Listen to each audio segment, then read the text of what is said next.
سلام، وقتتون بخیر. زینب نصرت‌طلب هستم از اعضای آزمایشگاه نورینگ. به اعضایی هم که آنلاین هستن سلام میکنم و خوش آمد میگم. امروز توی این جلسه ژورنالینگه و میخوایم این مقاله رو بررسی کنیم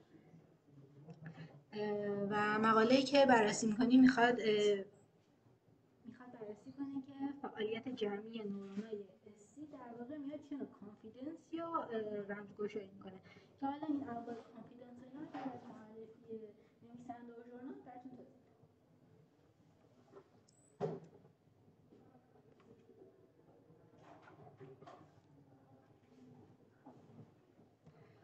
میدم. خب همونجوری که میبینین 6 تا نویسنده داشته این مقاله که 3 نفری که اون بالا هستن نویسنده‌های یک هستن، یعنی کوفرست آثر. هر سه تاشون به یه اندازه سهم داشتن. از سمت چپ اون آقا این یکیه، آقای برایان آدیگاردن، بعد آقای پیرسس اسکریمالدی و آقای سونگ هانگ چو. اون آخری هم که خانم میشل باسو هن که خیلی به ما لطف دارن، حتی کامنت های بعضی اوقات برامون کامنت گذاشتن، لایک کردن واسه نورینکو. از سمت چپ دوباره خانم میگن ایکی پیترز و وسطی آقای هاکوان لاو. خیلی بخوام کلی توضیح بدم که هر کدوم چه زمینی داشتن تو نوروساینس و اینا. آقای برایان آدیگارد خیلی جالبه که بدونین پیانو میزنن و مدرک موسیقی دارن.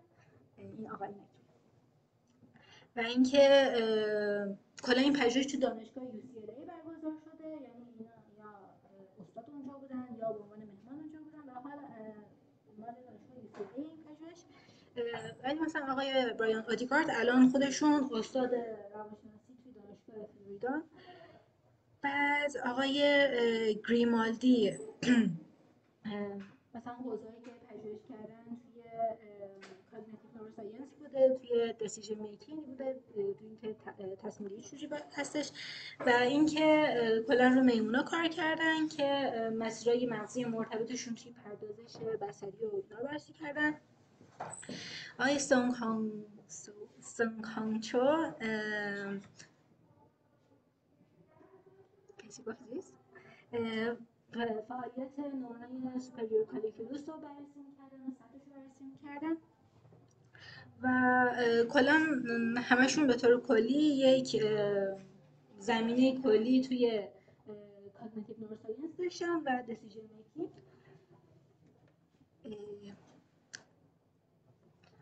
ژورنالی هم که توش این مقاله چاپ شده PNAS که یکی از ژورنال‌های قدیمی فکر کنم اصلا 1941 یا 14 یادم نیست بوده و جزو ژورنال‌های مطرح معتبره و اینجوری نیستش که فقط توی حوزه نوروساینس فعال باشه، تو حوزه‌های مختلف مثلا تو حوزه کامپیوتر اینا فعال هستش و ژورنال معتبری. خب اینا توضیحات کلی نویسنده و ژورنالی که توش چاپ شد و حالا بخوایم بریم راجع به توضیحات خودمون. برای اینکه بخوایم این مقاله رو درک بکنیم دو تا مفهوم هست که باید این دو تا مفهوم رو ما خوب یاد بگیریم. میتونیم توی این سیت خیلی خوب هم بررسی کنیم چون در ادامه مقاله کلا 5 تا نمودار داره که اون 5 تا نمودار چون تسکا تکراری هستش تحلیلش خیلی راحته و کلا اجازه داریم که توی این بخش زیاد با هم مباحثه کنیم. پس یه پیشنهادی که من دارم اینه که بیاد توی مثلا فرض کنید نیم ساعت اول یا هر چقدر که طول می‌کشه تو کلا تموم کن مقاله رو، این توضیحات رو بده، شکل‌ها رو برو جلو، بعدش فرصت باشه که در موردش دیسکشن انجام بدیم. اینجوری میشه. خوبه اینطوری فکر می‌کنید؟ آخه توضیحات ایراد نداره، من میگم یه بار تمومش بکنیم تا انتها ببینیم چه اتفاقاتی افتاده، بعد برگردیم بالا دیگه هر کی در صحبت چون ازش رد بشیم می‌کنم رد شدیم. شاید بحث نکنیم. ولی توضیحاتش رو الان میگه رو می‌خواد تمام کل توضیحات رو که بعد بشینیم داره.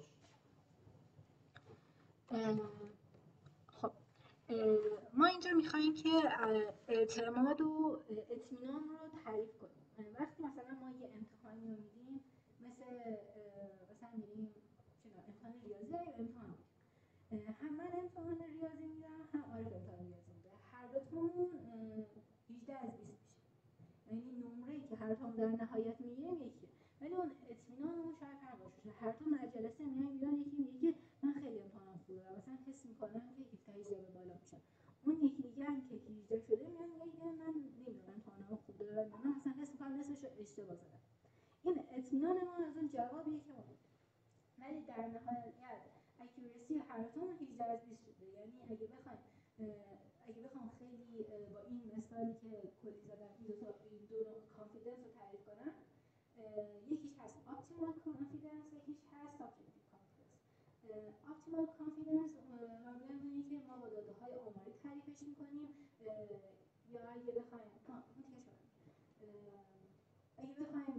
اینجوری توی استیدی تعریفش کنیم، میگیم که انگار یه ناظر ایدئال داره اون اطمینان رو بیان میکنه. یعنی به این صورت هست اگه ما بخوایم این رو بررسی کنیم، میگیم که این معمولا اطمینان بهینه است، یعنی در بهینه ترین حالت قرار داره.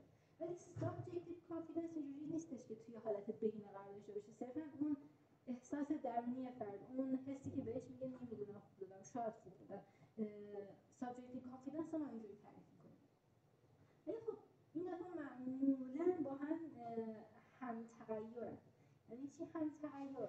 یعنی که ما اگه خوب درسمون رو خونده باشیم، امتحانمون رو خوب دادیم، معمولا اون احساس ما، اون اطمینان ما نسبت به اون امتحان نسبتاً بالا. یعنی اینکه معمولا اینجوری نیستش که یکیش بالا باشه یکیش پایین باشه. مثلا اگه من امتحانم خوب داده باشم، بدونم 17 18 بالا باشه، احساس درونم اینجوری میام به دوستم میگم که آره من امتحانم حس می‌کنم خوب دادم. این دو تا معمولا هم تغییرن، ولی خب توی بچه‌ها میتونن که اینجوری نباشن و یکیشون بالا باشه یکیشون ثابت بمونه و اون یکی دیگه طرف. ما می‌خوایم کلاً توی این مقاله چیکار کنیم، چون این دو تا قبلا جدا نشده، این اطمینانی که سابجکتیو کانفیدنس باشه و اطمینانی که اپتیمال کانفیدنس باشه، اینا قبلا جدا نشده. ما می‌خوایم توی این مقاله چیکار کنیم؟ می‌خوایم یه جوری تسکی رو طراحی کنیم که مثلا خیلی هم تسکشون خلاقانه بوده که بتونیم این رو با هم از هم جدا کنیم. یه نکته‌ای که من اضافه بکنم اینه که پیش از این آزمایشات زیادی انجام شده و ما اومدیم و مثلا فرض کنید یک کورلیشن محاسبه کردیم، یک کازال مانیپولیشنی انجام دادیم و حالا چه اسی چه نواحی دیگه‌ای از مغز رو مورد مطالعه قرار دادیم و نقش این رو مثلا فرض کنید توی دیسیژن میکینگ اومدیم مطرح کردیم. نکته‌ای که مهمه اینه که وقتی یک حیوانی دیسیژن میکینگ داره انجام میده یا داره میزان اطمینانش رو از یکی از پاسخ‌ها نشون میده به ما دقیقاً نمیدونیم تو ذهن حیوان چی داره میگذره. ما داریم خروجی رفتاری کاری که حیوان میکنه رو میبینیم و از اینکه توی ذهنش چه چیزی هست سلامت اطلاعی نداریم. و توی خیلی از مطالعاتی که ما پیش از این داشتیم، از خاطرتون باشه از همون 1900 خورده کاری که خود باسو انجام داده بود یا مانیپولیشن هایی که مکبیت انجام داده بودش. مکبیت و کلر مقاله‌اش رو قبلا خوندیم، سال 2004 بوده، جلوتر اومدیم کار زنوکلاریس رو با هم دیگه خوندیم سال 2012 که باز دوباره مانیپولیشن توی اسی مدل انجام دادن و باز قبل‌تر از اون کارهای مور رو خوندیم. مور فلاح بوده، تا 2004 2005 بوده، باز دوباره که مدل استیمولیشن کردن یه ناحیه‌ای از مغز رو به در واقع همین کار کردن. پس در واقع کازال مانیپولیشن‌های زیادی رو قبل از این انجام دادن، ولی توی همه اینها ما اومدیم در نهایت رفتاری که هیچون نشون داده رو مساوی با این قرار دادیم که این ناحیه اینطور در واقع ارتباط علی داره با این فرآیندی که داریم می‌بینیم. اما غافلیم از این که خب این مانیپولیشنی که ما اومدیم انجام دادیم در واقع چه بخشی از این کانفیدنس رو، چه جنبه‌ای از این کانفیدنس رو داره مانیپولیت می‌کنه. ما یک ترم کلی می‌ذاریم میگیم که این اومد تو دیسیژن میکینگ یا توی سلکشن نقش داشت این ناحیه به واسطه این مانیپولیشنی که ما انجام میدیم، ولی اینکه تو کدوم جنبه این سلکشن نقش داره این داستان رو میتونه متفاوت بکنه. و کاری که این مقاله اگه نگاه بکنید یک رفرنس یکمی داره که در واقع اول داستان رو از همونجا میاد شروع میکنه که اون کاریه که اتفاقا یک ایرانی هم اومده انجام داده تو دوره پست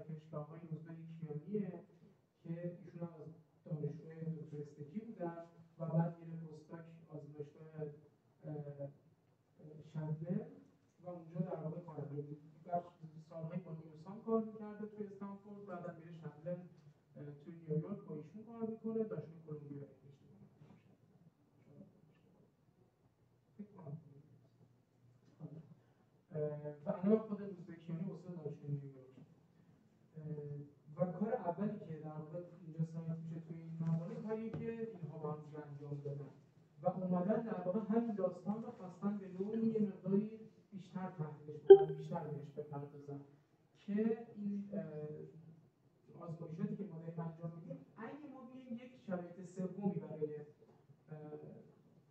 سابجکت رو در نظر بگیریم. ما همیشه مثلا توی تست مک‌پیک چی بود؟ یک 4 تا استیمولوس گذاشته بودش، یک از اینا فرق داشت با دیگری، با اون ستای دیگه، و این حیوان باید اون که فرقی داشت رو انتخاب می‌کرد. حالا ما اگه اون چیزی که فرق کرده بود، اون محرکی که تفاوت داشت در واقع آدوالمون بودش، اون رو می‌مدیم تو ریسپتیو فیلد ناحیه‌ای که مانیپولیتش کرده بودیم، مهارش کرده بودیم قرار می‌دادیم، حیوان درصد پایینی رو انتخاب می‌کرد، اون ستای دیگر رو بیشتر انتخاب می‌کردش. در واقع پس بودیم استیک توی تارگت سلکشن نقش داره. اما اگه ما میومدیم یک راه یعنی پس دو تا راه داشته حیوان دیگه، یا باید اونی که داخل ریسپتیو فیلد بوده رو انتخاب می‌کرده، در واقع شاید یک انتخاب داشته عملاً، یعنی باید یک از محرک‌ها رو به هر صورت انتخاب می‌کرده وقتی موقع انتخاب می‌شده. حالا یا به درستی اونی که داخل ریسپتیو فیلد بوده رو انتخاب می‌کرده و آدوال بوده، یا از اون ستای دیگه انتخاب می‌کرده. ولی ما اگه می‌مدیم یک شرایط دومی یا سومی برای این لحاظ می‌کردیم، بودیم وقتی شک داریم نمیخوای انتخاب کنیم، مثلا فرض کنید یه محرک پنجمی رو قرار میدادیم یه جایی، یا یه حالت دوم یا سومی رو قرار میدادیم و این مال حالتی بود که من شک دارم نمیخوام جواب تو رو بدم انگار، یعنی فورسش نمی‌کردیم به اینکه سابجکتمون حتما یه چیز رو انتخاب بکنه.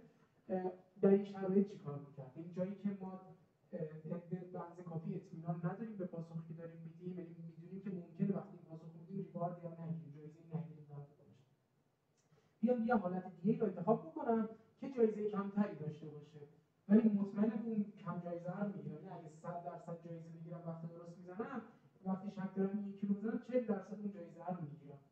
درسته که 60% ضرره، ولی من ممکن این درصد بالایی با خودم احتمال دارم ممکن هیچ جایزه‌ای نگیرم، در نتیجه بیام 40% رو انتخاب کنم که یه چیزی حداقل گرفته باشم. این رو در واقع اینا اومدن توی آزمایششون که البته از LIP داشتن ثبت می‌گرفتن انجام دادن و در واقع این اینویشن رو انجام دادن که ما بیایم یه حالت دیگه رو در نظر بگیریم، وقتی تو شک داری اون رو انتخاب کن که ما بتونیم در واقع میزان اختلاف این رو بسنجیم و ببینیم که خب نواحی مختلف مغزی رو وقتی داریم ازشون ثبت می‌گیریم چقدر کانتریبیوشن دارن توی این اتفاق. آیا فرقی براشون نمی‌کنه که من به هر صورت دارم کدوم یکی از اینا رو انتخاب می‌کنم، یا نه زمانی که من بیام تارگت درست رو انتخاب بکنم یا غلط رو انتخاب بکنم یا مابین این دو تا سومی رو انتخاب بکنم که بگم نمیدونمه، پاسخ نورمای الایتی یا مثلا استیم متفاوته یا نه، که اینا اومدن مشابه این کار رو برای استیم توی این مقاله انجام دادن که ببینن استیم کانتریبیوشنش توی این داستان به چه ترتیب هستش. و البته یه چیزی رو هم سعی کردن باز اضافه بکنن به این قضیه که جلوتر زینا در موردش صحبت خواهد کرد، ولی به هر صورت این مسئله یک فضایی رو برای ما فراهم میکنه که علاوه بر این که پاسخ رو فقط بر اساس درصد پاسخ که حیوان داره میده یا سابجکتمون داره میده، بتونیم یک آیتم دیگه رو همین وسط اضافه بکنیم که حالا بتونیم میزان واقعا سابجکتیویتی این انتخابی که داره انجام میده رو تا یه حدی متوجه بشیم. در واقع تلاشیه برای اینکه یه مدلی از تسک رو ارائه بده که این سابجکتیویتی رو هم بتونیم متوجه بشیم، علیرغم اینکه خب رفتار رو داریم مطالعه می‌کنیم و خروجی رفتارمون رو می‌بینیم، ولی اینکه این رفتاره مطابق چه چیزیه، چه اینتراکشنی داخل ذهن ما، این که من به تو میگم A رو انتخاب کردم یا B رو انتخاب کردم، میگه مجبور بودم بین A و B رو انتخاب بکنم و این ممکنه از سورس‌های دیگری این پاسخ اومده باشه، تا اینکه من خودم میدونم که A یا B رو میخوام انتخاب بکنم، اینترنالی هم توی ذهن من هم همین داره میگذره. دو تا مسئله میتونه متفاوتی باشه که خود جای مقداری سعی کرده بهش بپردازه و بازش بکنه.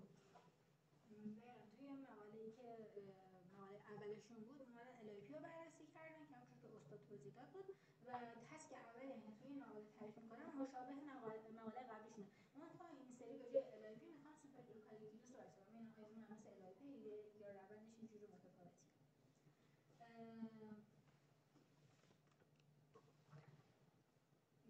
از نظر مفهومی اگه برای اپتیمال کانفیدنس و سابجکتیو کانفیدنس باید نداریم، میخوایم بریم که تسک رو توضیح بدیم که به چه صورت بوده و هدف از طراحی اون تسک چی بوده. این تسک اوله که توی مقاله قبلا مشابه این استفاده شده و یک نکته‌ای که راجع به این تسک هستش، اینا استیمولوس مچ سشن هستن، یعنی اینکه دو نوع حالت کلی که ما برای این تسک تعریف می‌کنیم، دو نوع حالت کلی توی هم قاطی می‌کنیم و توی جلسات مشابه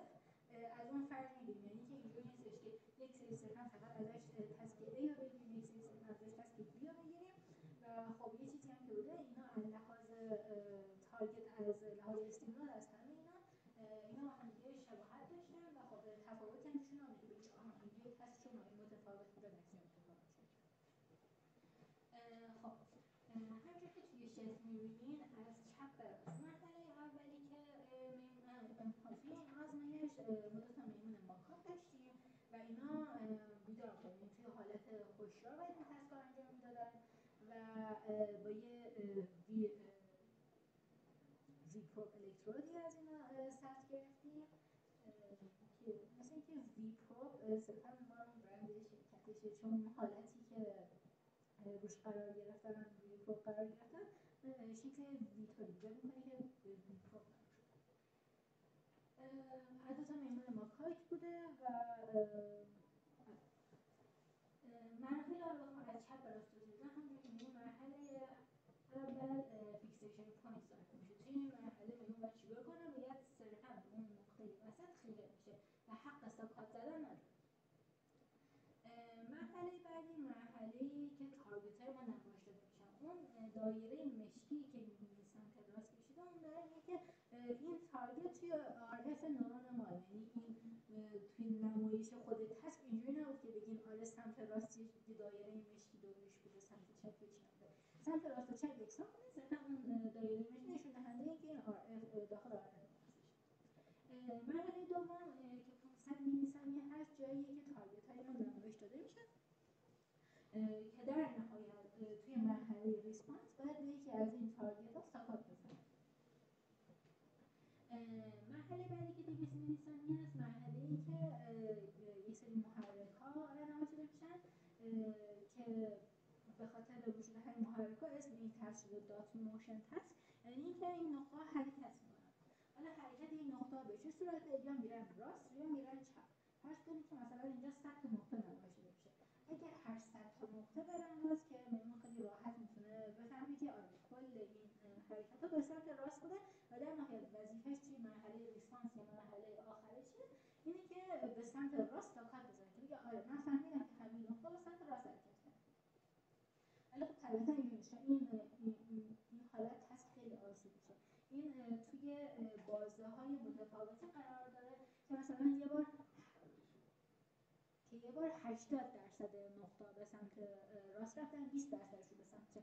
که این خب اینم تشخیص نسبتا راحته. همینجوری این بازه های مختلف میان بررسی میکنن اگه 40%شون به سمت چپ برن 60%شون برن اون چجوری میشه تشخیص بده. پس فایده اونا اینه و این بخش A بود. حالا توی بخش B تست چه فرقی داره؟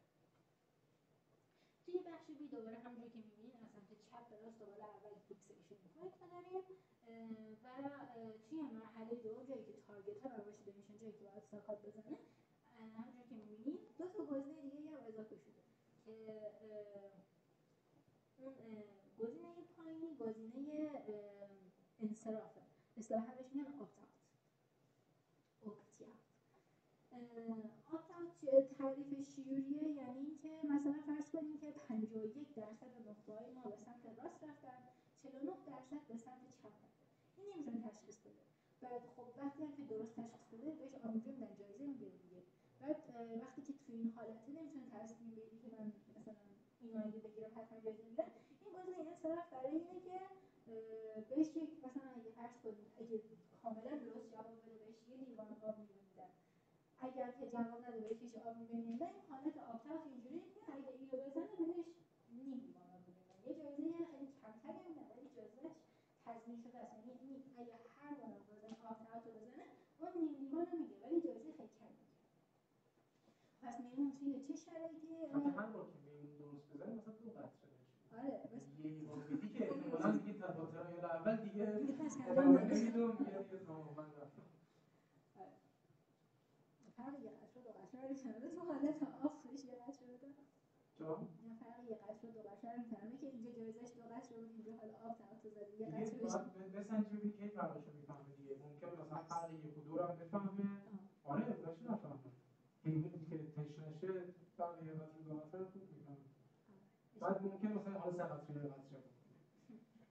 فقط اینا تو تست اولیه دستت میاد دیگه می‌بینی داره کی فرقش رو. آره اینا جزء مراحل قبل تسکی که باید آزمایش کنی چند قطره بدی. پس تا اینجا فرقش رو متوجه شد. شاید براتون سوال مثلا بشه ایمونی که ببخشید ترین شدن فرق 3 قطره 4 قطره 5 قطره رو می‌فهمن. یعنی خیلی تسکو مثلا تو اینجا می ارزش گذاریت فقط بین 2 تا مقداره، یعنی یا کامل یعنی 3 تا مقدار، یا هیچی نمیگیری یا کامل داری میگیری یا مثلا نصفه میگیری.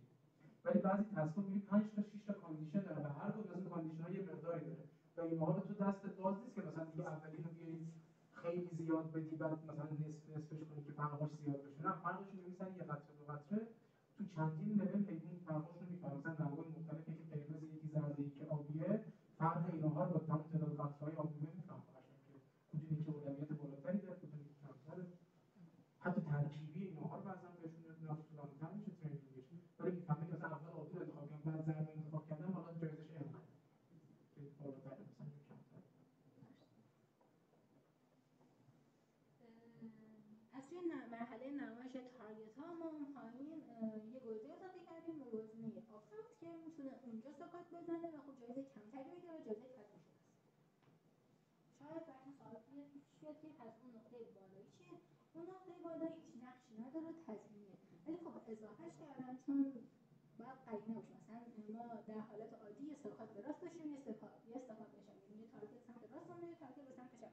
ولی که ما یه گزینه سوم یا انتخاب کردیم که این گزینه سوم پایین هستش برای اینکه باید پیشنهاد اون حالت قرینگی باشه، یک گزینه تضمینی اون بالا اضافه کردن که برای تضمینی نمیگیم بهش دیگه، این میتونه بهش سکات بزنه ولی خب جایزه نمیده. آره کنترل. نگاه کن ممکنه که من چون نگاه کن این آپلود کردن یا این انصراف دادن از تسک یکی از پایه‌های تسکته که داری روش حساب می‌کنی دیگه، یعنی حیوان آگاهانه داره انصراف میده. یعنی باید مطمئن باشیم که کار انصراف میده. لترال بایاس نداره. برای اینکه من اگه تو فقط همون پایینیه رو بذاری، من میام به تو میگم که نه حیوان چون نمیدونسته پایینی رو زده، اصلا چیزی نبوده، دلیل به این نبوده که من میخوام انصراف بدم، شانسی یه چیزی رو انتخاب کرده، مثلا یکی از اون سه تا اسم محلی که بوده، منظورش انصراف دادن نبوده. تو میگی نه من دقیقاً مثل همون یکی دیگه میام قرار میدم که اون مفهومی نداره توی تست. اینجوری نیست که فقط چون نمیخواسته این دو تا رو انتخاب بکنه یا نفهمیده تست رو یک چیز دیگه‌ای انتخاب کرده. تو میگی نه من اونم گذاشتم که این همینه به لحاظ سیدینسی و چیزای مختلف میتونه اونم انتخاب بکنه، ولی مفهوم این یکی رو نداره و حیوان رو انتخاب نمیکنه، داره اینو انتخاب میکنه. مثلا وقتی که درصد اینا رو نگاه کنی میبینی توی یه تسک، توی یه سشن کار 4 بار اون بالایی رو انتخاب کرده، ولی این یکی رو مثلا 60% اومده انتخاب کرده تو زمانهایی که چیزی غیر از این دو تا می‌خواسته انتخاب بکنه. پس این معنا و مفهوم براش داره. اینجوری خودی نیست، شانسی یه چیزی رو انتخاب نکرده که فقط اون دوتا نیستن، به خاطر انصراف از تسک این کار کرده. درچه وظیفت به اون رو قرار بدی که بعدا سوال میپرسن ازت از کجا میتونی اینو ببری این انصراف انتخاب کرده، بگی به خاطر اون یکی رو انتخاب نکرده. توی داده‌های آماری که خودشون گفتن اینکه اون گزینه بالایی رو خیلی کم انتخاب کرده، توی کلا 6% حالت کار انتخابش کردن.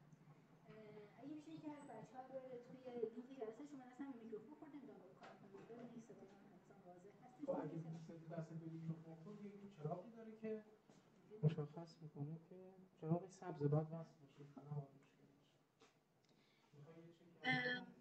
حالا بریم ادامه توضیح. چون من میگم سردم شده، شما سردم این پنجره پای سر هستم چون من اونو باز کردم که هوا کلاس قبلا بود هوا عوض شه. نه یکیش باز باشه اوکی فکر می‌کنم که این جریان شکل نگیره کفایت. خب حالا با توجه به این که این دو تا تسک رو توضیح دادم، به نظرتون کدوم تسک میخواد اصلا از کجای ما این تسک ها میتونیم اپتیمال کانفیدنس رو بتونیم، از کجای این تسک ها میتونیم سابجکتیو کانفیدنس رو بتونیم؟ اپتیمال اونی بود که بهینه بود، سابجکتیو اونی بود که احساس فرد نسبت به این بودش که من چقدر درست دادم. مثلا باید یک نسبتی بگیریم مثل وقتایی که واقعا جواب درست داده به نسبت وقتایی که اون پایین ساکت زده. انگار پایین ساکت زده انگار نشوننده سابجکتیو کانفیدنسشه دیگه، که کجا مطمئن نبوده جواب درست چیه. مثلا وقتی که مطمئن نبوده اون پایینی رو زده که نشوننده سابجکتیو کانفیدنسشه. خیلی خوب پیش میاد. فرض کن ما الان توی تسک بی باشیم. یعنی ما اون گزینه آپت اوت رو داشته باشیم، ولی با اطمینان تصمیم میگیریم که به سمت راست بکنیم، ساکات درست بریم. اونجا اون ساکات ما نشون دهنده چه نوع اطمینانی است؟ این اپتیمال وقتی ساکات میزنه به سمت درسته، کنم فکر کنم هر نوع ساکاتی که میزنه به راست باشه نشوننده اپتیمال. اما وقتی میگیم اپتیمال کانفیدنس حتما باید پاسخ صحیح باشه یا نشون دهنده نتیجه نشون دهنده اون معمولا ما اپتیمال جایی رو نشون دهنده اون پاسخ بهینه است. خب بالفرض ساکات بزنه و اشتباه باشه این نشون دهنده خب اون اکورسی اون یعنی بیس سابجکتیو کانفیدنسش اشتباه بوده. نه لحاظ تعریفی که اینا رو با درست و غلط دادن چیز نمی‌کنیم، اینو با اکورسی تعریف کنیم. مثلا میگیم که آره این 70% اوقات جواب درست داده، اون اکورسیشو میگیم که 70%. آره آره ولی من شک دارم. مثلا میگم که این نمیاد مثلا به راست یا چپ ساکات میزنه، اون داره میگه که الان چیزای سابجکتیو کانفیدنسش اینجوریه که مطمئن خیلی از اون جوابی که داره میده که من مطمئنم مثلا نقاط رفتن به سمت راست، پس به سمت راست ساکات میزنه. ولی اون سابجکتیوش وقتی که شک داره میاد به پایین ساکات میزنه. بعد حالا اگه بخوایم اون حالت دیگه چی بود؟ اپتیمال کانفیدنس رو در نظر بگیریم، اون محاسباتیه که ما انجام میدیم روی انگار ساکات زدنای اون حیوان. بیایم ببینیم که انگار محاسبات ما داره چقدر کانفیدنس نشون میده. که مثلا میبینیم خود حیوان مثلا 80% مواقع درست تشخیص داده، 20% مواقع اشتباه تشخیص داده. پس این اپتیمال کانفیدنسش بالاه. یکی دیگه نه 50-50 اون اپتیمال کانفیدنسش پایینه. خب کسی دیگه نظری نداره؟ خب این سوال صرفاً سوال نه اصلا هر سوال داره هر وقت اسم میخواد زینب اول جلسه گفت شما هر کی هر سوالی داره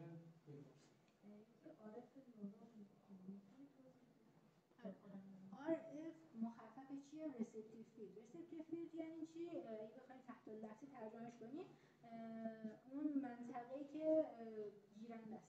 یعنی چی؟ یعنی ما وقتی که اون تارگتمون رو دورش دایره مشکی کشیدیم، میگیم که اون نقطه توی RF ما هست، یعنی که نورونی که ما داریم ازش سبز میگیریم، اگه ما به اونجا استفاده بزنیم، این ناحیه RF نورون ماست، یعنی که نورون ما رو فعال کنه. یعنی هر چیزی که بیاد داخل RF این بخش مرتبط با نورون ما و فعالش میکنه. هر چیزی که خارجش باشه RF اوت.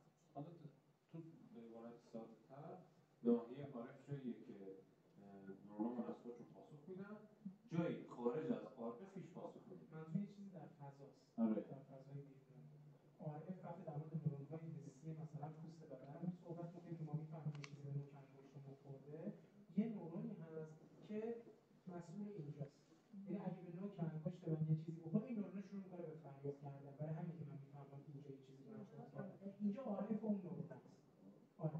مثل این در نظر بگیر که یه تعداد سرباز بالای این دکلای چیزی که دیدبانیشون وایسادن و هر کدومشون یک ناحیه رو براشون دورافکن انداختن، گفتن حواست به اینجا باشه که چیزی این تو نره. این میشه عارف اون سربازه، یعنی میدان گیرنده‌ای که اون سربازه حواسش هستش که اطلاعات اگه اینجا اومدش مخابره کنه. حالا اون نورون ما هم همین کارو داره میکنه. یعنی این فضای بینایی که روی ما قرار گرفته، هر کدوم از این نواحی که توی فضا نسبت به شبکیه‌مون مرکز شبکیه‌مون هست، یک ایکس و وای داره دیگه. اینطوری در نظر بگیرید. خب یه سری نورون‌ها هستن که مثلا تو ایکس و وای که 10 در 10 و 10 مثلا ایکسشون 10 وایشون هم 10 اینجا رو دارن کد می‌کنن. اگه اینجا چیزی بیاد این نورون جواب میده. اگه این طرف دیگه چیزی قرار بگیره تو فضا، این نورون کاری نداره. باز یه نورون دیگه هستش که به این یکی داره پاسخ میده. در نتیجه پس اینا یک میدانی دارن تو فضا که دارن اطلاعات رو ازش میگیرن. حالا برای بینایی بود یه میدانی در بیرونه، برای حس لابسمون یک میدانی روی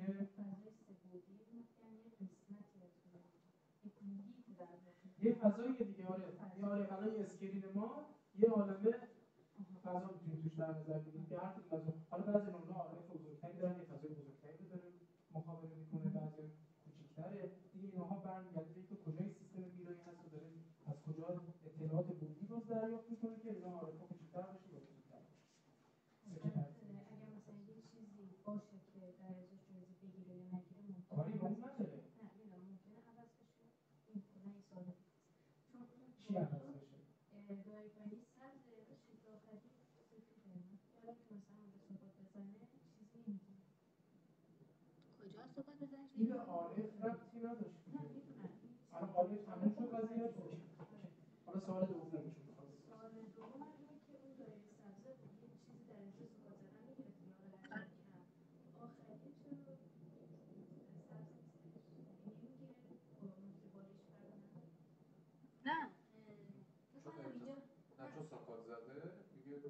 همون سبز نشون داد. مثلا سبز نه نیست. اصلا از اولم توی تسک اینا نباید با هم دیگه تفاوتی داشته باشن، مثلا این دو تا دایره که بگی آها این پایینی سبز و بالای سفیده، اینو برای راحتی نمایش بده که مثلا این پایینی اونیه که ما داریم راجع بهش حرف می‌زنیم، این پایینی این سبز اون یکی گزینه حسابه.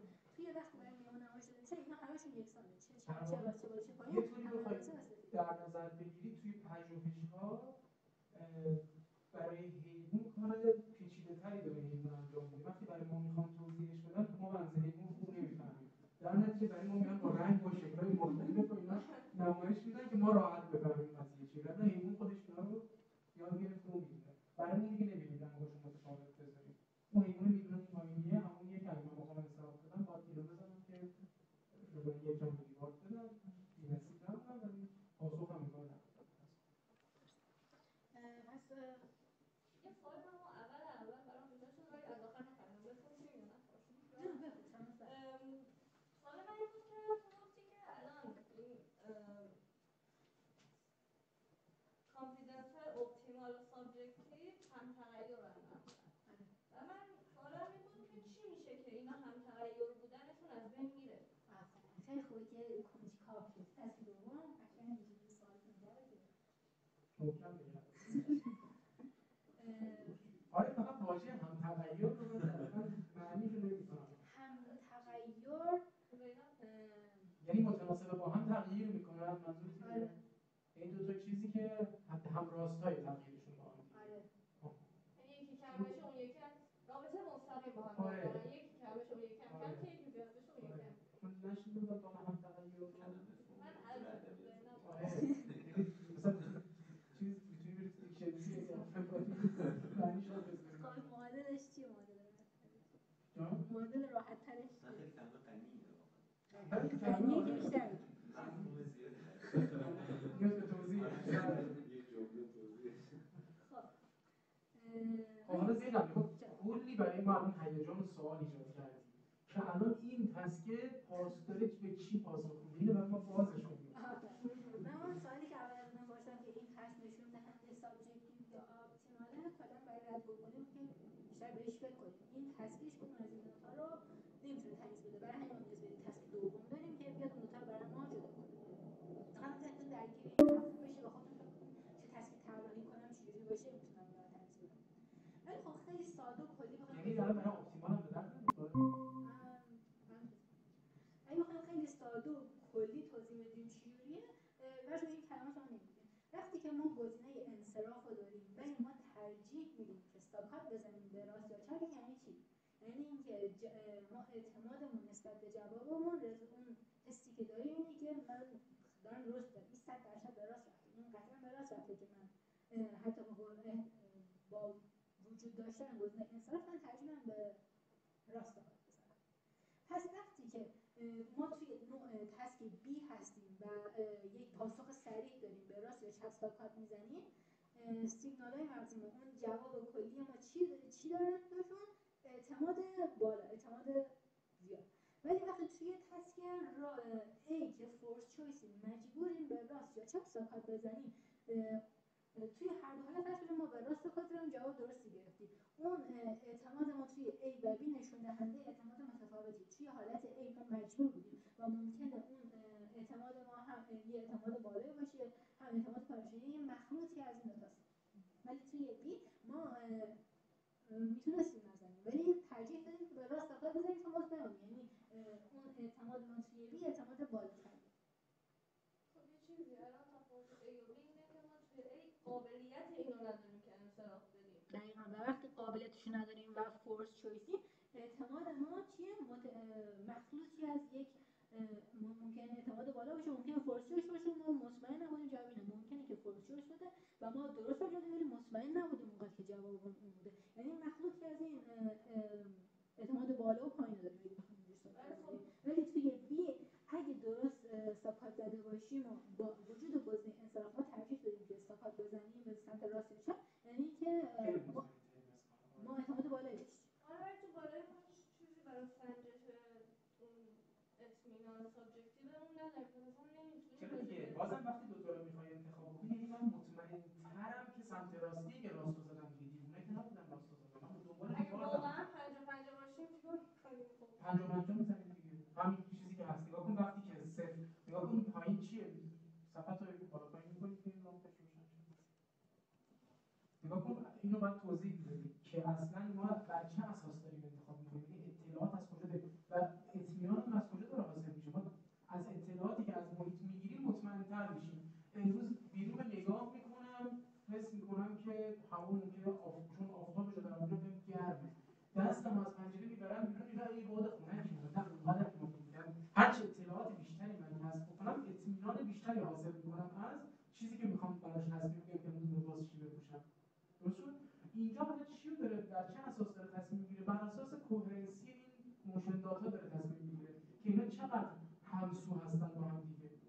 وقتی 0% همسو یعنی چی؟ یعنی هر کدوم دارن یه سمتی میرن برای خودشون. پس به من هیچ اطلاعات خاصی نمیدن. من چجوری باید انتخاب کنم؟ شانسی. نمیدونم دیگه. یعنی فرض کن یه سایبونی رو خونه من اومدن زدن که من بیرون نمیفهمم که واقعا آفتابه یا آفتاب نیست. شانسی باید انتخاب کنم دیگه. یا حس کنم گرمه یا سرد. پس اینم به همین کار میکنه. اگر نگاه کنید پروبابیلیتی کارکت توی نمودار دی که داره انتخاب فرد رو نشون میده، توی موشن استرنگث یا کوهرنسی 0% که اینا رندوم داره همیشه تکون میخوره. چقدر انتخاب کرده بین راست و چپ؟ 50%. یعنی شانسی زده دیگه. شانسی راست رو زده، شانسی چپ رو زده. پس 50% میشه. ولی هر چی این موشن استرنگث یا کوهرنسی افزایش پیدا کرده، حالا مثلا 6% بوده یا 10% بوده، نمیدونم 6 ممیز 10 منظور یا 6 بوده یا 10 بوده چی بوده، 20% شده و بعد 50% به یه سمت کوهرنسی اتفاق افتاده، یواش یواش این درصدا رفته بالاتر تا رسیده مثلا به نزدیک 90 درصد و 100%. درست شد؟ پس من اطمینانم دیگه بیشتر شده که این داره به سمت مثلا راست میره، در نتیجه ساکات هم زدن به سمت راست. تو اگه دقت بکنی بین این دو تا حالتی که کشیده، حالا اینجا حالتاش خیلی خوب فرقش دیده نمیشه که دایره‌های توخالی سفیده یا دایره‌های سبز رنگه که اون دایره سبز رنگا مال اون حالتیه که ما اجازه انصراف هم داشتیم. سفید اونی بوده که فورس چویس بوده که ما اجازه انصراف نداشتیم. اگه نگاه بکنید نه تو 0% که هیچ اطلاعاتی نداشتیم اینا با هم خیلی تفاوتی داشته درصدشون، نه توی اون 50% خیلی تفاوتی داشته با هم دیگه، چون که اطمینان حاصل اطلاعات یا خیلی زیاد بوده یا اطلاعات اصلا نبوده. زمانی که اون وسط اطلاعات یه مقداری بوده توی اون 10% و 20%، اونجا جایی که این دو تا حالت با هم اختلاف داشتن. یعنی من وقتی اطلاعاتم کم بوده، مثلا 10% اطلاعات داشتم، اگه مجبور بودم انتخاب بکنم تقریبا 70 خورده درصد انتخاب می‌کردم. یعنی پس یه درصدی رو انگار من شک داشتم ولی بازم یه انتخابی انجام دادم ولی درصدم پایین‌تر بوده. ولی زمانی که من اجازه انصراف داشتم، تو اونایی که انتخاب کردم یه 80 خورده درصد درست دادم. یه تعدادش رو انصراف دادم، مثلا لحاظ نشده توی این نامه نیست. اونایی که انصراف دادم اینجا نیست. ولی بین اونایی که انتخاب رو انجام دادم تقریبا 80 خورده درصد دیگه من درست انجام دادم، چون اطمینانم هم بالا بوده از پاسخی که دادم. چون اگه مطمئن نبودم میرفتم انصراف میدادم که می‌بینید باز این انصرافه تقریبا توی اون 10% 50% انصراف داشته میداد. یعنی انگار وجود فقط یک حالتی که میتونست انصراف بدم باعث شده درصد پاسخگوییش بالا بره. من حس کردم دیگه. شاید تعدادش کم. آره دیگه، یعنی تو بخشی از اونهایی که توی اون یکی دیگه پاسخ دادی و اشتباه پاسخ دادی، اینهایی بوده که اگه شانس انصراف داشتی انصراف میدادی. و وقتی که تو شانس رو داشتی و انصراف دادی، تعداد ترایل ها طبیعتاً اومده پایین‌تر دیگه، تعداد ترایل هایی که ناصحیح میتونسته بشه اومده پایین‌تر. چون اگه می‌خواستی اینو انتخاب کنی ممکن بوده باز 50% چه ناصحیح بوده. اونا رو کشیدی بیرون از توش و حالا با اطمینان بیشتری تونستی پاسخ بدی. اون یکی داد پاسخ دادی رو مطمئن‌تر. این 6 و 10 اومده میانگین گرفته بین باز 6 تا 10 و من احساسم اینه که احتمالاً تو بعضی سشن‌ها شاید 6 بوده، تو بعضی 10 بوده. چون اینا رو ریخته رو هم دیگه. یعنی از این بازه میانگین گرفته کنید. نه. منظور بعضی سشن‌ها 6% بوده موشن کوهرنسی، احتمالاً یعنی 0 6 20 50 بوده، بعضیا 0 10 20 50 بوده. این کاندیشن 6 و 10 رو دیگه پول کرده با هم دیگه. احتمالاً خیلی تفاوتی با هم دیگه 6% به حد همینه، نمیدونم همین کارو کرده. چون من اصلا نرسیدم متدش رو نخوندم که دقیقاً چیکار کردن دیگه. منتظر بودم تو برنامه متدش رو. کامل که گذاشتی که من بگم. ان پیداش می‌کنی. آره من چون متدش رو دیگه نرسیدم. گفتم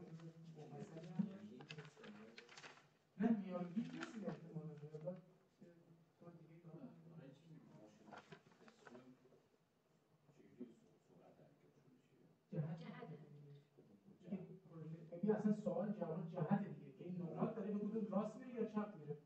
حالا فرض کن 100 تا نقطه این وسط رفتی، همه شانسی دارن حرکت کنن 0% کوهرنسیه. حالا فرض کن از این 100 تا 20 تاشون دارن سمت راست میرن، اون 80 تا دیگه هر طرف دیگه میرن، ولی 20 تاش داره این وسط به سمت راست حرکت میکنه، تو میفهمی که سمت راستیه. حالا فرض کن 50 تا از 100 تا به سمت راست حرکت کنه، تو چشم تو پر میکنه دیگه، تو میفهمی جواب سمت راستی است. ایمون هم همین اتفاق میفته. یه دور بگو من خودم نمیدونم خودم توضیح ندادم ولی این خود یه دور کلی خب پس یه اسلاید کامل بود تا تهش که تو خیال راحت بشم حرف بزنی، بعد به ما اجازه بده صحبت کنیم. ما اینجوری میایم حرفای تو رو هم میزنیم میایم بعد میام تلاش و این تقصیر خوده.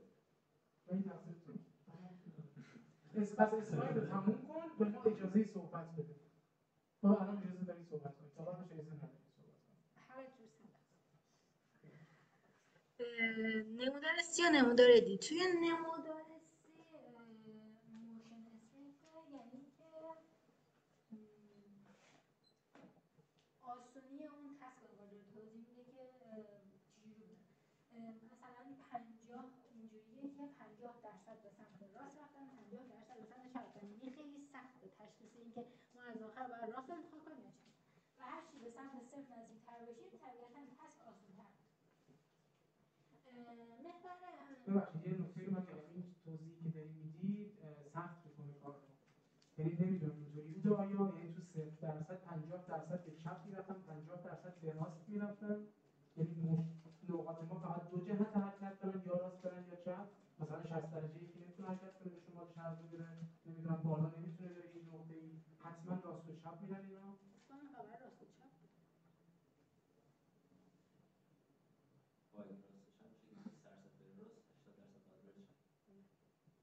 خب برای همین اصلا اینو 100% نمایش نداده تا 50 کشیده، چون داره در یک جهت نمودار توضیح میده. چون اگه بخواد تا 100 بکشه مثلا این 50 تا 60 بکشه انگار 60 درصد کوهرنس نگفته درصد رایت یا لفت. اگه اینجوری حرف تو بود من ترجیح میدادم به عنوان نویسنده بنویسم درصد رایت و لفت، اینقدر درصد میرفتن رایت مثلا. چرا باید چیزی دیگه بگم؟ بعد اشتباه میشه باز، چون نگاه کن اگه من بگم 50% دارن میرن رایت، به این معنی که 50% دارن میرن لفت، اگه که داره میشه 50-50 دیگه. ولی اگه باز منظورم اینه که حالت 50-50 صفرمه، وقتی میگم 50% یعنی 75% میرفتن راست که 50% بیشتر از 50-50 بشه. آیا منظورم اینه باز؟ خب یعنی اگه 75% برن راست 25% برن چپ، این میشه تازه اون 50%ی که ببینید، چون 50% دیگه 50% اون که تازه صفره. وقتی 50% بیشتر بشه که به معنی که 25% میاد روش، تازه شده 50%ی که داریم میگیم مثلا به سمت راسته و میشه 75-25. یعنی من فکر نمی‌کنم این باشه. وقتی کوهرنسی رو میگیم یعنی اینکه چقدر همراستایی وجود داره، یعنی تو حالت 0% این نقاط به هر جهتی دارن حرکت میکنن، هیچ جهت مشخصی ندارن. فرض کن اگه 100 تا داری اینا به 100 نقطه دارن حرکت میکنن و تو جهتی رو توش نمیتونی پیدا بکنی که یه جهت مشخصی داره.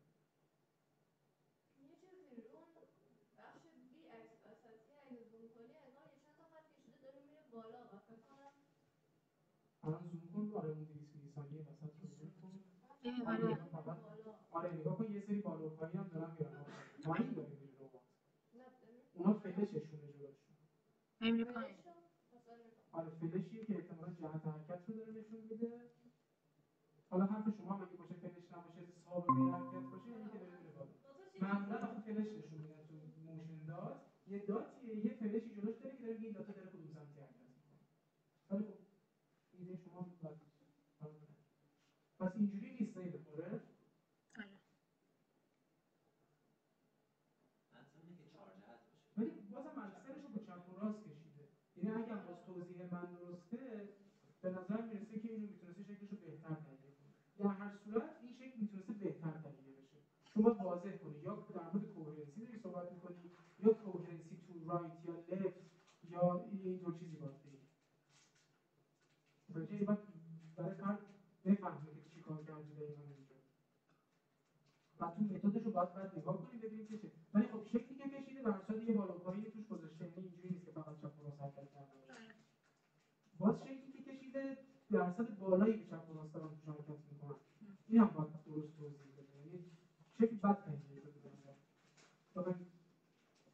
سختگیرانه به شکل نگاه بکنیم، به قول دکتر استکی یک کاراکتری داره که بسیار سختگیره، یعنی همین ریزبینی‌ها رو خیلی داره و بعد این شکل رو درست کنی بذاری جلوش بهت میگه ایراد کلیدی داره این شکل و میگه که برو بعداً بیا دوباره، یعنی برو اصلاح بکن و یعنی خیلی چیزای ریزی که بقیه هم اصلا شاید توجه نمی‌کنیم، ایشون یکم کج راست یه ایراد اینجوری توش دیده میشه سریع آره به چشمش میاد و چیز میشه.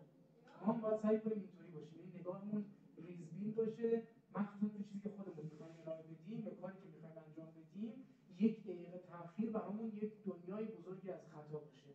یک نمیدونم اسپیس زیادتر یه جایی زدیم، یه فاصله می‌خواسته مثلا 10 پیکسل باشه شده 15 پیکسل، ممکنه به چشم نیاد به سادگی.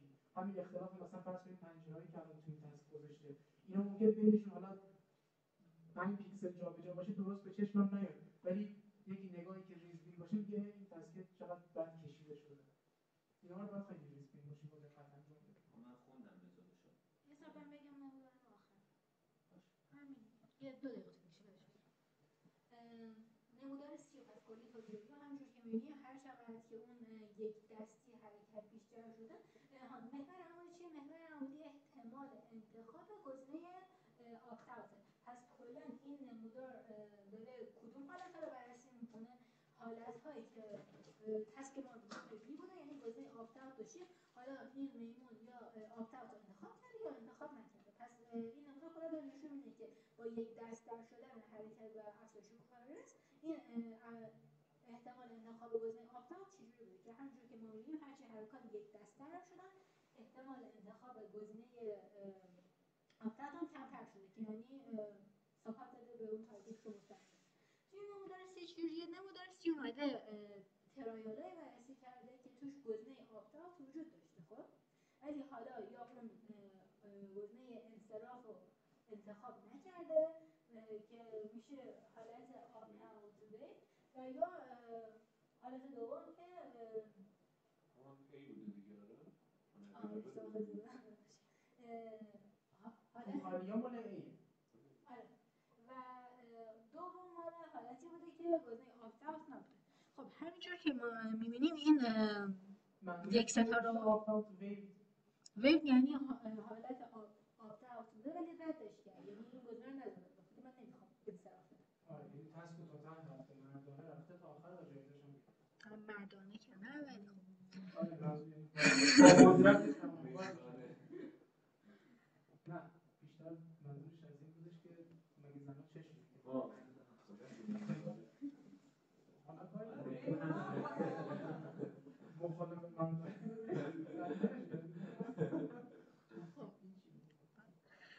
و همونجور که ما می‌بینیم توی حالت‌هایی که خیلی کارنس کم بوده یا خیلی کارنس زیاد بوده، اینا تقریبا رو هم افتادن. پس ما میگیم که توی این وقتایی که تسک یا خیلی سخت بوده یا تسک خیلی آسون بوده، این دو تا حالت با هم تفاوت نداشتن. ببین حالت وسط که همونجور که می‌بینیم یه ستاره و دو ستاره زده، یعنی که اختلاف معنی دار باشه، یه ستاره میشه یک ستاره اختلاف معنی دار. آره یک ستاره یعنی که توی نوشته یک صدم و یک هزار. برای یک ستاره یعنی که کلا وقتی من دارم بهت میگم که این اختلاف معنی داره، یعنی کلا یک صدم احتمال وجود داره که من دارم اشتباه میکنم وقتی یک ستاره است. دو ستاره یعنی چی؟ یعنی 1000 احتمال داره من اشتباه کنم که این اختلاف معنی داره. یعنی که حقیقی که یک ستاره است 5% خب تو پی نوشت یک خودش مشخص کرده اصلا پیرنجیش از یک صدم بود. یعنی یه ستاره که گذاشتم یه صدم پی کوچیک‌تر از یک صدم، وقتی دو ستاره گذاشتم پی کوچیک‌تر. وقتی 500 نداری توی چیزی که می‌خوای نمایش بدی، خب صرفه‌جویی کرده و بهتر است. چون دو تا ستاره بیاد بزنی. وقتی هیچ یک ستاره تو نمودارش وجود نداره، خب پس همونجوری که می‌بینیم توی این توی سطحی که تسک ما انگار حالت سختی متوسطی داشته، اینا هم اختلاف معنی داره داشته. که خب حالا این اختلاف معنی آنالیز آماریش می‌دونی چی بوده؟ تی تست انجام داده بین هر دو تا، یعنی بین این چیزهای مختلف مثلا چوبه آنووا نگرفته، یعنی هر چیز رو فقط بوده تی تست بین این چهار تا تی تست بین اینا گرفته، یا اومده مثلا چوبه آنووا گرفته و بعد یه پست‌ها گرفته. بدی من نگاه کنم تا تو بقیه توضیحات رو بدی؟ بدی چیزی آنهایی که گفتن نقاط یک ستایی گفتن یه دقیقه هر چی یک توضیح کلی بدم کلا این اسلاید تمام شده بعد صحبت می‌کنیم یه 10 دقیقه اصلا یک بحث خب این توضیح کلی این دو تا نمودار بود. حالا چیزی که ما از این باید میتونیم تحلیل داشته باشیم چیه؟ اینه که آها پس ببینید توی این حالتی که آپت اوت وی بوده، یعنی این حالتی که تسکمون نوع بی بوده و اون گزینه انصراف رو انتخاب نکرده چی شده؟ می‌بینیم که احتمال انتخاب جواب درست بیشتر بوده. پس ما بیایم اینجوری نتیجه گیری کنیم که پس سابجکتیو کانفیدنس ما اینجا میتونه تعریف بشه. ولی خب از یک طرف این میتونه بایاس داشته باشه. چرا میتونه بایاس داشته باشه؟ چون که وقتی ما گزینه آپت اوت داریم و اون رو انتخاب کنیم و در نهایت بخوایم یه درصدی از جوابای درستمون بگیریم، مثلا بگیم که آره تو حالتی که آپت اوت بوده و جوابای درست اینجوری بوده، مثلا درصد ما 90% شده، این بایاس داره. چرا؟ چون وقتی که حالت آپت اوت وجود داره و ما چیزی جواب درست میدیم، کلا داریم کلا احتمالای بالا رو در نظر میگیریم. یعنی اگه احتمال پایین بوده که خب ما آپت اوت رو انتخاب نکردیم، همین یه جواب درصدی که در نهایت میگیریم فرقی ایجاد میکنه، یه فرق آماری ایجاد میکنه. میخوایم توی تسک بعدی که تمرین کنیم این فرق آماری رو برطرف کنیم، بفهمیم که آیا واقعا این به خاطر این تفاوت آماری متوجه میشیم چرا مثلا میمونه نفهمید. مثلا ما 10 تا تسک داشته باشیم، من ببینم که آره این 10 تا تسکی که هست تو اجازه داری که هر کدوم رو بلد بودی جواب بدی، هر کدوم بلد بودی جواب بده، هر کدوم بلد نبودی نه رد شو اسکیپ کن. خب تو چیکار کنی؟ تو هر کدوم 5 تاشو بلدی، 5 تاش که جواب میدی، خب یعنی پاسخ‌های درست تو 5 تا جواب دادی، 5 از 5 میشه 100%. چون تو حالت چی رو داشتی؟ حالت انصراف داشتی. ولی اگه من بگم آره هیچ کدوم رو نمیتونی اسکیپ کنی، تو 5 تاشو بلد بودی، 5 از 10 میشه حالت درست میشه 50%. یعنی این خطر آماری وجود داره که ما تو تسک بعدی که بررسی می‌کنیم می‌خوام بررسی کنیم این جوابی که هست اختلاف منظور به خاطر این نوع تفاوته یا به خاطر اینکه نه واقعا ما می‌تونیم اینجا سابجکتیو کانفیدنس تعریف کنیم و بگیم که اختلاف منظور به خاطر خب پس این کاری که اینجا نوشته درصد دیگه. جان؟ کاری که اینجا نوشته پس درصد دیگه. آره اینا همشون درصد، یعنی درصد اون. خب پس اون حالتی که آپت اوت اتفاق افتاده رو حذفش کردن دیگه، یعنی برای حساب کردن فقط ویده ها اینجا میگید که اونایی که آپت اوت شده که هیچ ببخشید. من سوالم این بود که توی نمودار دی چرا وقتی که درصد کوهرنس ما بیشتر شده اختلاف بین حالت آپت اوت ویو و آن اویلیبل کمتر شده؟ چون تسک منطقی‌تره که بیشتر بشه وقتی که کوهرنس بیشتر بشه به نظر منطقی که اختلافشون بیشتر بشه. آره یعنی مثلا 6 و 10 نسبت به 20 الان معنیداری بیشتری داره، ولی من فکر میکنم 20 باید معنیداری بیشتری داشته باشه، چون اون کوهرنسی که بیشتر شده دیگه ما باید تسک رو توی حالت بینی تعریف کنیم. وقتی تسک کوهرنسش خیلی زیاد باشه یعنی چی؟ یعنی اینکه اون تسک خیلی آسون شده باشه، هیچ فرقی نمی‌تونیم بین دو حالت رو بزنیم. اگه هم 0% باشه نزدیک 0 باشه یعنی چی؟ یعنی اون همبستگی جهت سوالش اینه که چرا با افزایش کوهرنسی اختلاف بین این دوتا کاندیشن زیادتر نشده، یعنی حالتی که آپتاوت آن اویلیبل بوده و حالتی که آپتاوت ویو شده، چرا بین این دوتا اختلاف هی زیادتر نشده؟ یعنی از صفر که شروع میشه هی اینا بره بالاتر اختلافشون، چرا این اتفاق نه داری میپرسی چرا نشده دیگه؟ تو اینو باید بگی. نه توی 6 و 10 چون تعداد اشتباهات میره بالا واسه همین اختلافش هم زیاد میشه، ولی چون 20% هر دوش تعداد درستش هم زیاده، تعداد کل ترایال هم به هم دیگه نزدیکه، برای همین درصد میگیره اون فاصله نداره. ولی مثلا توی 6 و 10 اشتباه بیشتر میکنه تو اون حالت سه، وقتی اشتباه بیشتر کنه تعداد کل ترایال میره بالاتر، درصد پاسخش هم میره. انگار هرچی درصد بیشتر میشه. ببین مسئله اینه که توی حالت آپتاوت ویو زینب بخواد یه مثال خیلی ساده بزنم. هر کدوم شما یه امتحانی داری، یه استادی داری خیلی سخت گیره. خب تو خیلی می‌خونی، عارف هیچی نمی‌خونی. خب امتحانش اینقدر سخته که تو خیلی خوندی، عارف هیچی نخونی، هرتاتون صفر. خب فرق تو اون چیه؟ این امتحان خیلی سخته. حالا فرض کنید استاد خیلی مهربون، ساده ترین سوال پرسید. مثلا امتحانی که تو مرتبط نبوده، از تو ساده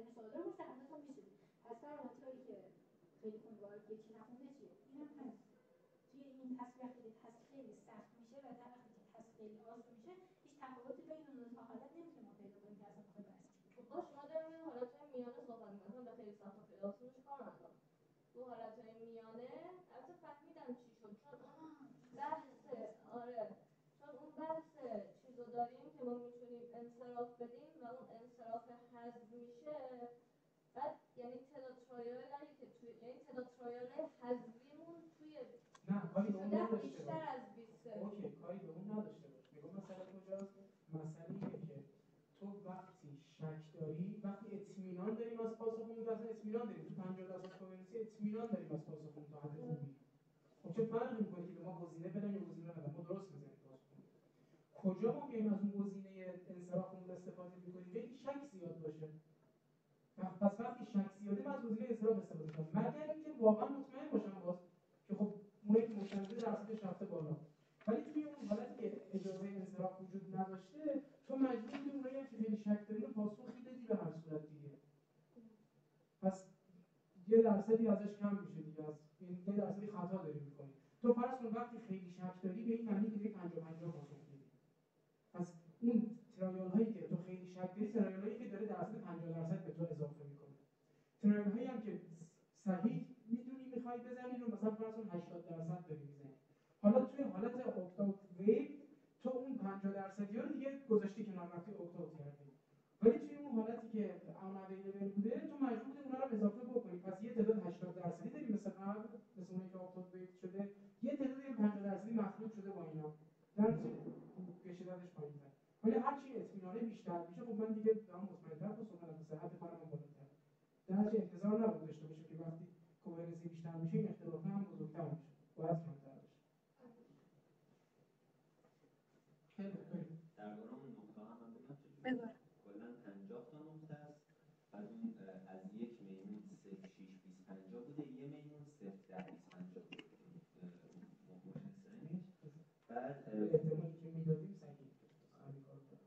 بعد اون وقتی مثلا 20% به 20% به یه طرف میرفته، اون 80% رندوم بوده دیگه، هر طرفی میرفته. پس اون تصویر بالا رو بد تهیه کرد. کلا تصویرش رو بد تهیه شده. باید قبول کنیم که به واسه باید پیام بدیم این تصویریه که تو خوب تهیه نکردی. آره، و خود سایز هر نقطه هم 5 درجه بوده، سرعت هم 5 درجه بر ثانیه.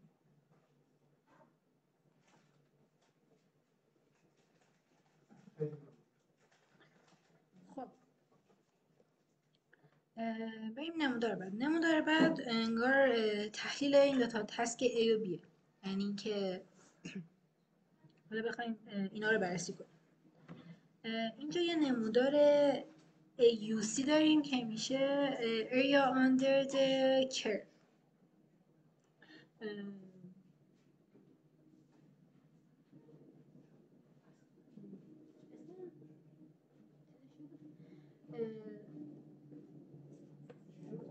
یه لحظه خب حالا ما اینجا میخوایم بررسی کنیم که تسک A و B که تعریف کردیم اینجا دیتاش آنالیز کنیم.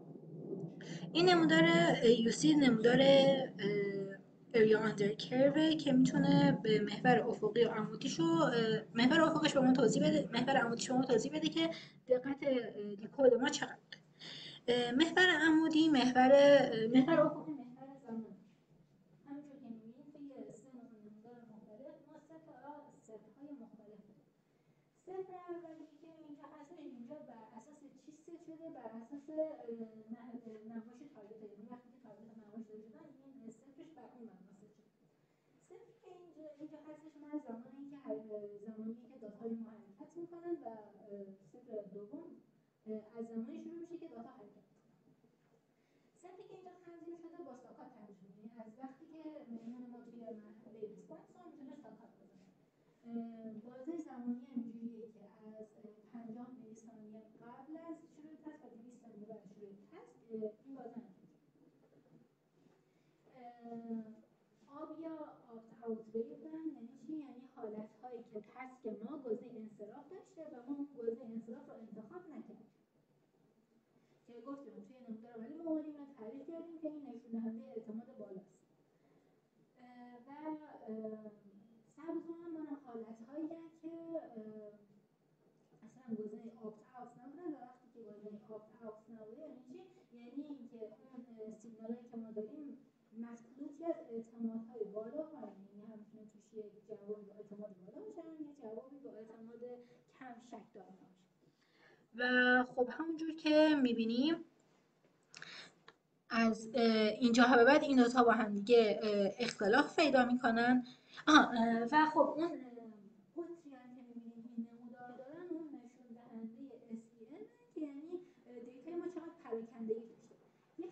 پررنگ هم وسط هر کدوم از اینا میبینیم، مثلا وسط آبی پررنگ میبینیم، وسط سبز پررنگ میبینیم که اون نشون دهنده میانگینه توی هر لحظه از اون کوهرنس که ما داریم. مثلا اینجا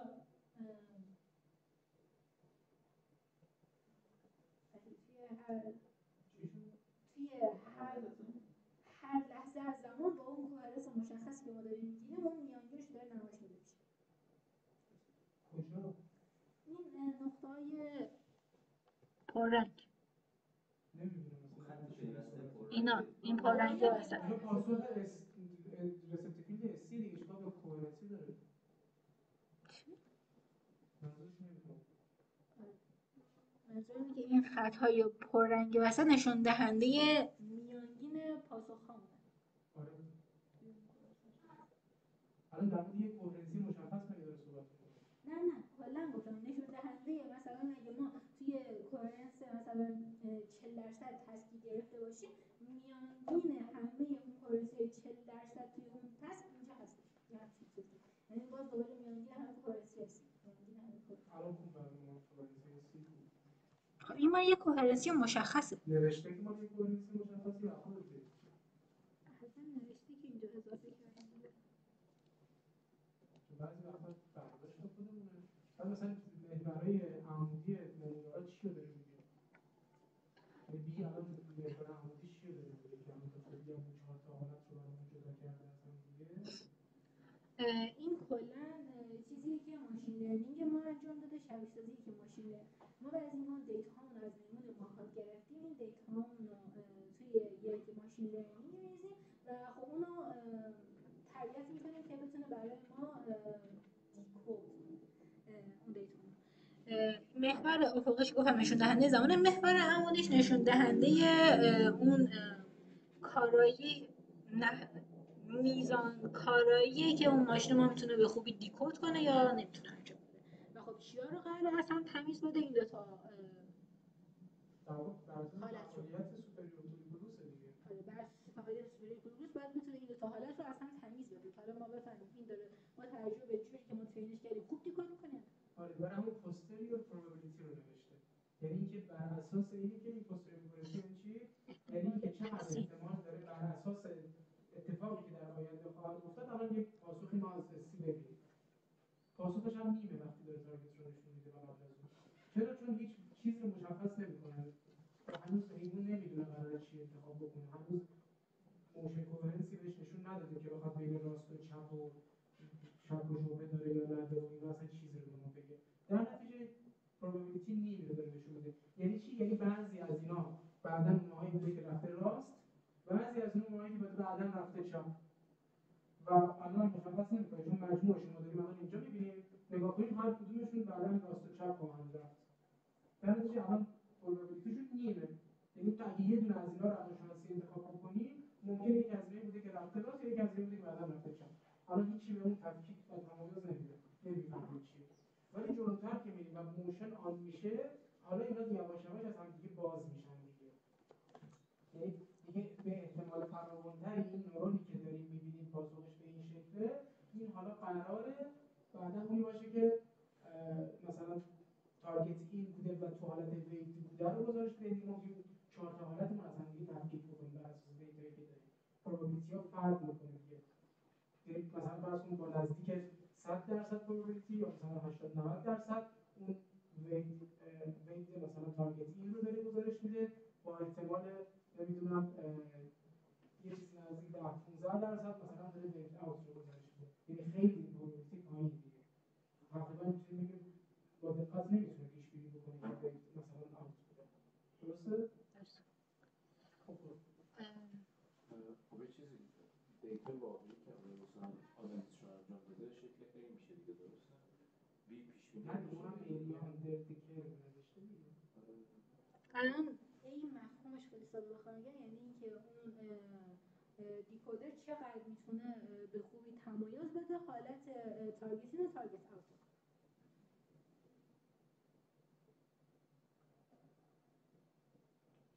پس در واقع یه ساختاری مثل میخوایم هنوز ادامه بدیم یا نه؟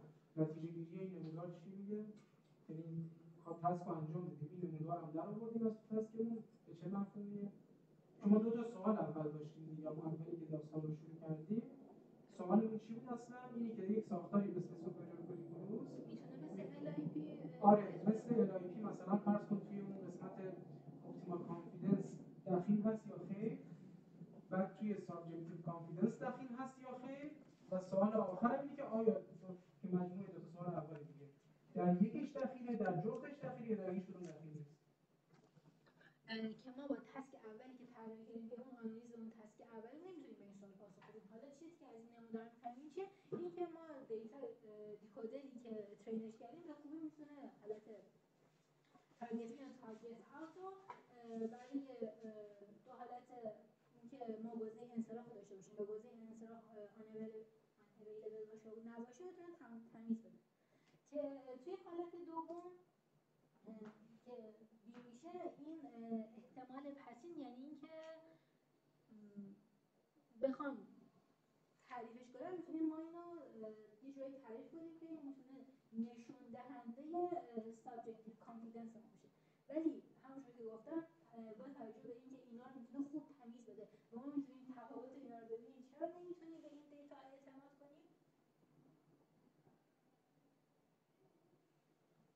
به خاطر همون تفاوت آماری که گفتم وجود داره که ما باید یه تسکی طراحی کنیم که اون تفاوت آماری رو از بین ببریم، یعنی اینکه وقتی که تسک ما حالت انصراف رو داشته باشه بتونیم درست تشخیص بدیم که این به خاطر این بوده که صرفا چون حالت انصراف بوده و ما همه احتمال‌هایی که وجود داره برای احتمالات بالا برای همین درصد پاسخ خیلی بالاست و واقعا به خاطر این بوده که کانفیدنس سابجکتیو کانفیدنس ما بالاتر بود. برای همین باید تسک بی رو تعریف کنیم. پس به نظرتون تسک بی باید چه ویژگی‌هایی داشته باشه؟ ببخشید قبل از تصمیم گیری من یه سوال خیلی بیسیک دارم. تارگت این تارگت آت یعنی چی؟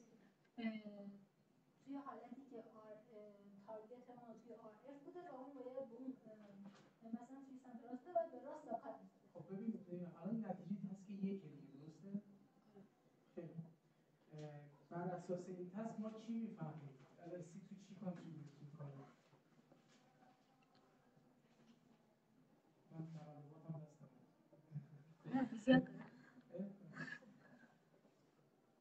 بر اساس این تسک این جواب این اگه تا همینجا آزمایش رفته بودیم جلو چی میفهمیم؟ بیشتر از هر چیزی به نظر من توی همون بحث ساکات که مثلا اون این و اوت به اختلاف بیشتری نشون میده. خب مگه اپتیمال کانفیدنس رو نگفتیم جنبه ای از رفتار حیوانه که داره یه درصدی از پاسخ رو میده دیگه. خب اینجا مگه اون رفتار رو الان نشون نمیده؟ یعنی جایی که ما توی اون شکل هم بزن دوباره شکل قبل، آره اینجا مگه ما توی اون 10% ندیدیم که وقتی که نقطه سبزا که آفتاب رو داریم پرفورمنس بالاتره. خب و این یعنی که اپتیمال کانفیدنس بالاتری رو داره نشون میده اینجا. خب تو یعنی بعدی کلا ما می‌خوایم نشون بدیم که این دقت تصمیم‌ها با این اکورسی همخوانی داره. ما می‌فهمیم خب پس یعنی چی؟ یعنی وقتی ما میتونیم از روی دیتای SC این رو دیکود بکنیم به این معنیه که SC این اپتیمال کانفیدنس رو داره کد میکنه توش که ما تونستیم دیکود کنیم حالا از پاسخش. درست شد؟ یا واضح نیست براتون؟ آره دیگه نگاه ما اینجا داریم اختلافی تو رفتار می‌بینیم، تو SC هم عین همون داریم اختلاف رفتار عملکردش رو می‌بینیم. خب پس میتونیم بگیم اون داره این رو یه جورایی نشونش میده دیگه تو خودش. یعنی اگه ما به این نگاه نمی‌کردیم فقط به رفتار SC نگاه می‌کردیم میتونیم پیش بینی کنیم که این احتمالاً چقدر داره پاسخ میده، چند درصد داره پاسخ میده. مشکلی وجود داره اون حالتایی که ضعیف شده رو حذف کرده. آره دیگه حذف نکنه بعدش رو بسنجه چی بعد چی رو بگیره مثلا همون قبلی میشه دیگه حذف نکنه دیگه. اصلا برای چی اینجا گذاشتیم اینا؟ اگه نمی‌خواستیم حذفشون بکنیم برای چی اصلا گذاشتیم توش؟ چرا لحاظ کردیم؟ همون تسک که با همین رو می‌ذاشتیم همین جواب میداد بهمون. چرا اصلا ما گذاشتیم؟ اختلاف این دو تا تسک چی رو به ما داره اصلا میده؟ داره همین میده دیگه. اون قسمتی که شک داشتیم از دیتا ریخته بیرون. حالا چی بهمون داره نشون میده؟ اطمینان رو فقط داره نشون میده. و آیا این اطمینانه این اپتیمال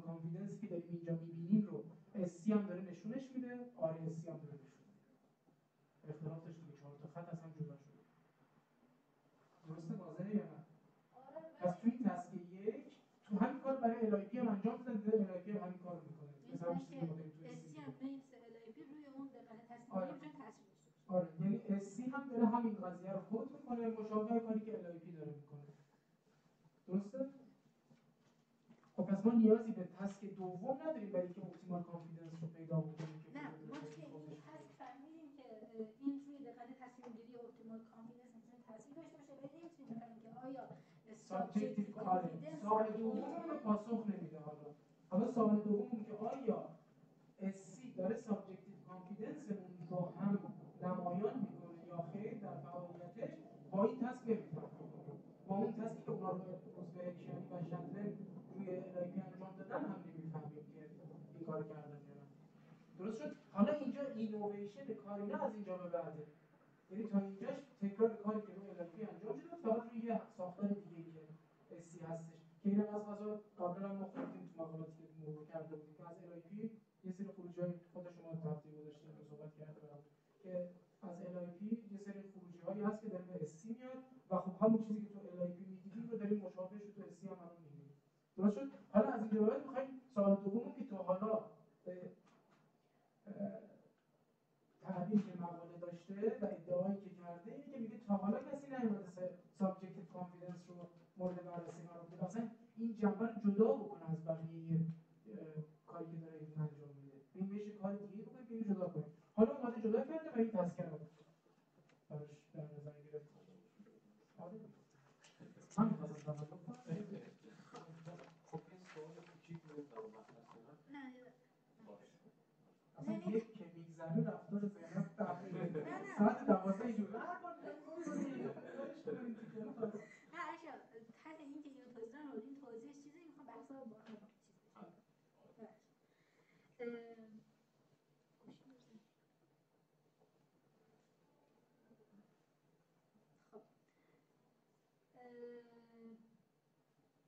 حالا تسک جدیدی که ما میخوایم طراحی کنیم باید به ما این حالتی رو نشون بده که ما میخوایم سابجکتیو کانفیدنس رو باشیم، یعنی اطمینان اون فرد نسبت به جوابی که داره. پس این تسک ما باید چه ویژگی داشته باشه؟ یه تسک رو خیلی زیرحال طراحی کنیم که جوری باشه که اکیورسی ما یکی باشه، این جوابها در نهایت یکی باشه، ولی اطمینان فرد نسبت به پاسخش، اطمینان میلیون نسبت به پاسخش متفاوت باشه. این که بتونی یه همچین تسک رو طراحی کنی از من خیلی خلاقیت بالا. حالا اینجا زینب یک کردیت خیلی خوبی به تیم اینا داد که خلاقیت خوبی رو به کار برد. یکی از نکات مهم در طراحی تسک همینه واقعا، یعنی ما باید خلاقیت به خرج بدیم وقتی که می‌خوایم یه کاری رو انجام بدیم و این نیازمند اینه که تو مدت‌ها به یه چیزی فکر بکنی، مطالعه بکنی، با تیمت بشینی در موردش بحث بکنی تا واقعا بتونی یه چیز خلاقانه این وسط پیدا بکنی که قبلا بقیه بهش نگاه نکردن. این زمانبر انرژی زیادی میخواد و آدمای اکسپرتی میخواد که یعنی این کاراکتر رو تو خودشون ایجاد کرده باشن که فقط هی تکرار کننده نباشن، بیان یه چیز جدید. تا اینجا کارشون انگار که تکرار اون یکی کار دیگه بود دیگه، فقط روی ساختار دیگه. ولی از اینجا بعد داره خلاقیت به خرج میده.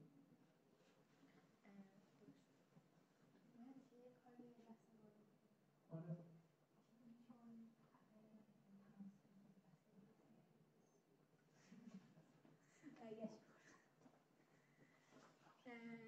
خب حالا کاری که اینا اومدن کردن چی بوده؟ اومدن که گفتن که خیلی خوب مثلا فرض کنیم که من دوباره با همون چپ و راست توضیح میدم که شبیه سازیش برای اون راحت‌تر بشه.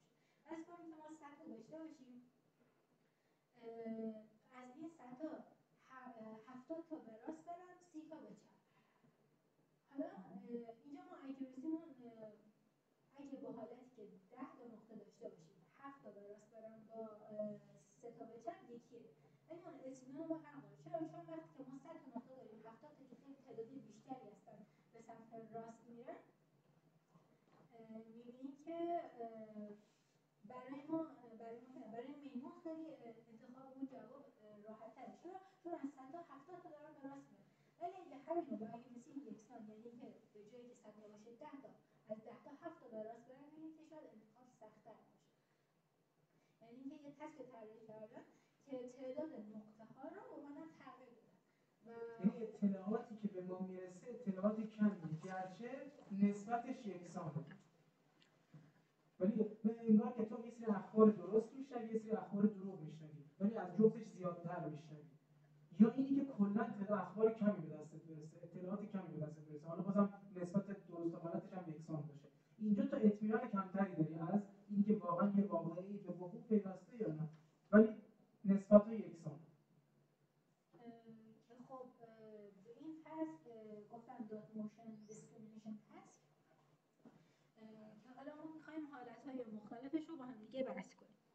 توی این تسک که میبینین اون فلاشایی که خاکستری تیره هستن، یعنی داره جهت رو نشون میده که با پاسخ درست ما هم جهت و سازگار، اون خاکستری روشن جهتایی رو نشون میدن که با پاسخ مخالف پاسخ درست ما هستش، که توی همون حالا حالت بالا حالت پایین داره همون تفاوت تعدادشون نشون میده که توی یکی بالایی مثلا اومده 15% رو به سمت راست برده و 12% رو به سمت چپ، که بازم نسبتشون اگه تصمیم بر سه کنیم می‌بینیم 5-4. توی حالت پایینی با تعداد خیلی بیشتری 50% رو به راست، 40% اون بشه 54 مثلا، که اینجا دوباره می‌بینیم نسبتشون 5-4 با نسبت یکسان ولی تعداد متفاوت اومدن اون اطمینان ما نسبت به پاسخ رو تغییر دادن، که خیلی جالبه. چرا 50% رو اینو نمی‌خواستن انتخاب بکنن؟ اون 50% رو نمی‌خواستن که انتخاب بکنن؟ فقط نسبت راست به چپه. این کلا همون عددهایی که تازه دادم اینجا داره صرفا داره میگه اگه 100 تا فلش داشته باشیم 50% اینا رفتن به راست، 40%شون نسبتش ثابته، فقط تعداد بیشتری رفتن به راست. باز هم نسبت راست به چپ 5-4. توی بالایی هم 15-12 بازم 5-4، ولی خب تعداد کمتری به راست رفتن، سخت‌تر تشخیص بدیم. نباید سمت راست انتخاب بکنه. تو گفتی باید انتخاب بکنی که ولی گفت اونجا باید انتخاب بکنی که فلش کم رنگ به سمتش فلش پره. اگه گفتی کم رنگ من از طرفش از شما نظر. خب حالا یا که توضیح دادیم ای کلا این توضیحات کلی تسک بود. حالا بی یه سری توضیحات راجع به توی بی ما دو تا دوباره حالت پررنگ و کمرنگ داریم. توی اون دوتا نمودار سمت چپ که دوتا مستطیل کمرنگن، این داره کدوم ترایالا رو بررسی میکنه؟ داره ترایالایی رو بررسی میکنه که فورس چویسن. یعنی چی؟ یعنی اینکه ما گزینه آپت اوت رو نداشتیم. و خب همونجور که میبینین و اینکه خود این دوباره این خطی هم که اینجا هست SEM، یعنی که نشون میده که چقدر دیتا همون پراکندگی داشتن.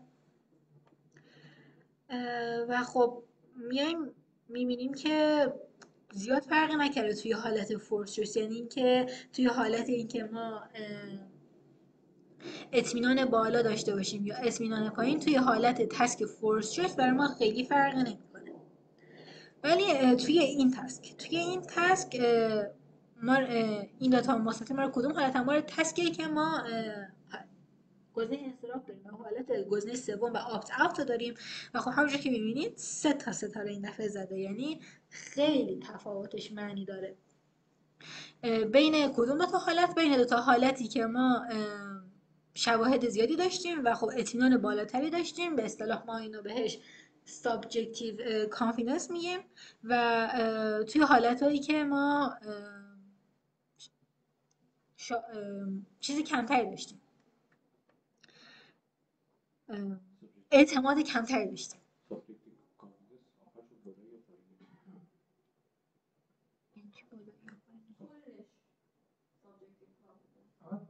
کانفیدنس کمتر و بیشتر سر اینکه کدومه نیست. شواهد بیشتر وقتی داری سابجکتیو کانفیدنس بیشتری داری، وقتی شواهد کمتر سابجکتیو کانفیدنس کمتری داری. یعنی الان ما تو این آزمایش موفق شدیم چی رو جدا کنیم؟ اون اعتمادمون رو از اون اکیورسی جدا کنیم، با اینکه جواب‌ها یکسانه ولی اون اطمینانمون متفاوته. آره، و این هم داریم نشون میدیم دیگه، با اینکه درصدای یکسانه ولی میزانی که آپتاوت کنه و نکنه فرق میکنه. یعنی زمانی که سابجکتیو کانفیدنسش کمتره احتمال بیشتری داره که این آپتاوت کنه.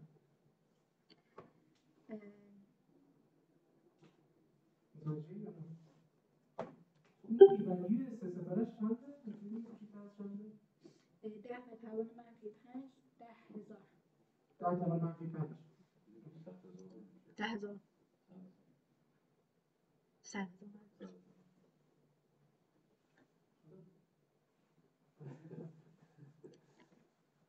خب فقط باز من توی نمودارم یه ایرادی دارم.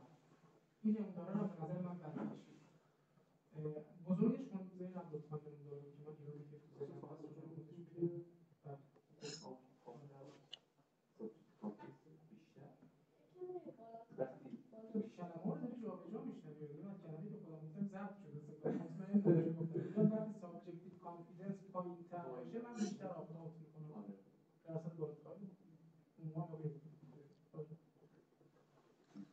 بچه‌ای که بعداً میشنون میتونن قضاوت کنن. خب نگاه کنید اینجا چیه؟ اون وسط رو وسط این دو تا نمودار رو میتونی با لیزر نشون بدی. رو هم خط خب یه اشکال نداره. لیزر خط افقی یه خطی اون وسطشه.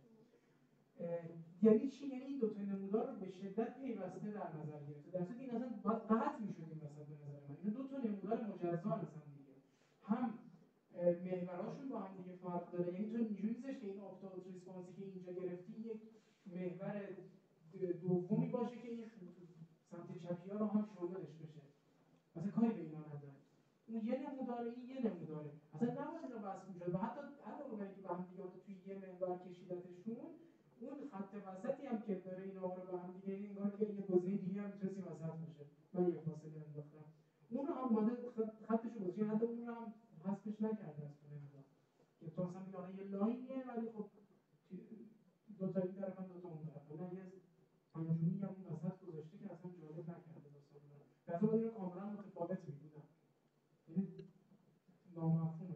چرا باید توی یه نمودار باشن؟ دلیل خاصی داره وقتی که محوراش اصلا اعدادش با هم درسش با هم دیگه متفاوته کاملا. چیزی هم که گذاشتی با هم دیگه متفاوته. چه یکسانی وجود داشته که اینا توی یکی گذاشتی اصلا؟ من نمیدونم. یعنی من سر این دو تا نمودار به نظرم حالا که این هم جواب کردم. جالب. خب برو بریم. بعد من یه سوال پرسیدم گفتن اینجا جوابشو میگید مرسی.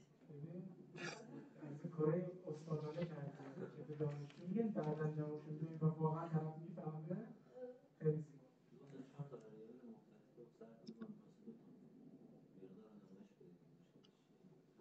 الان اگه توی دو تا نمودار نشون میداد مشکلش چی بود؟ شاید جاشو میتونم نه اصلا قطع کنیم وسط اشکال نداره. همین رو که اون محور عمود افقی رو وسطش رو باید سفید کنیم. یه تیکه رو باید قطع کنیم. هیچ چیزی نداره که بخواد خب دیگرایش دیگه ربطی به این نداره آخه. مشکل همینه. دقیقاً اشکال کار همینه. اون اصلا ربطی به اینو نداره. دقیقاً این اشکالات تو ایجاد شد. فقط مال راست چپی هست. باری کرده. اصلا کاری به این سمت راستیا نداره دیگرای دیگه. میتونیم کم کم شروع کنیم که برای خانم باسو همزمان که چیزای اینا رو اینفو میذاریم زیرش کامنت میذاریم. تو جلسه ما نقد کردیم نمودار رو. مثلا خیلی مشتی به نظر میاد. مشتی به نظر میاد که هر چیزی تا یه جایی مشتی. یه دفعه به لاکت میاد.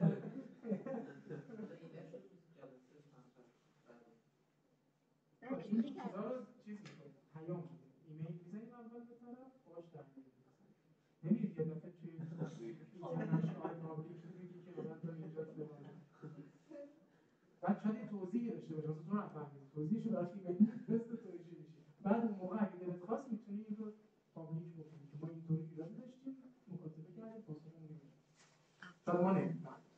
خیلی وقتا ما نباید تو اون بریم احساس کنیم که ما همه چی رو فهمیدیم یا فقط نفهمیدیم. شاید یه جنبه‌ای داره ما الان درک نمی‌کنیم.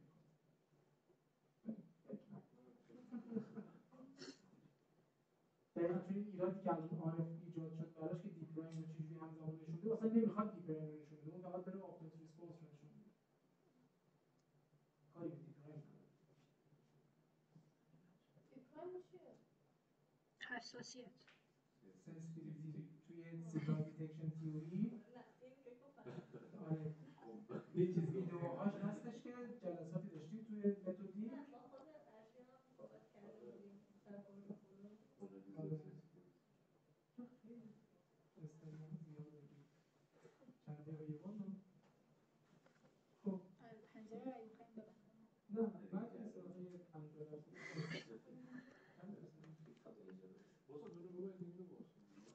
اینو من چی میکشم؟ شاید بهتر کسی هست خب دیتا هایی که ما از تسک دو یعنی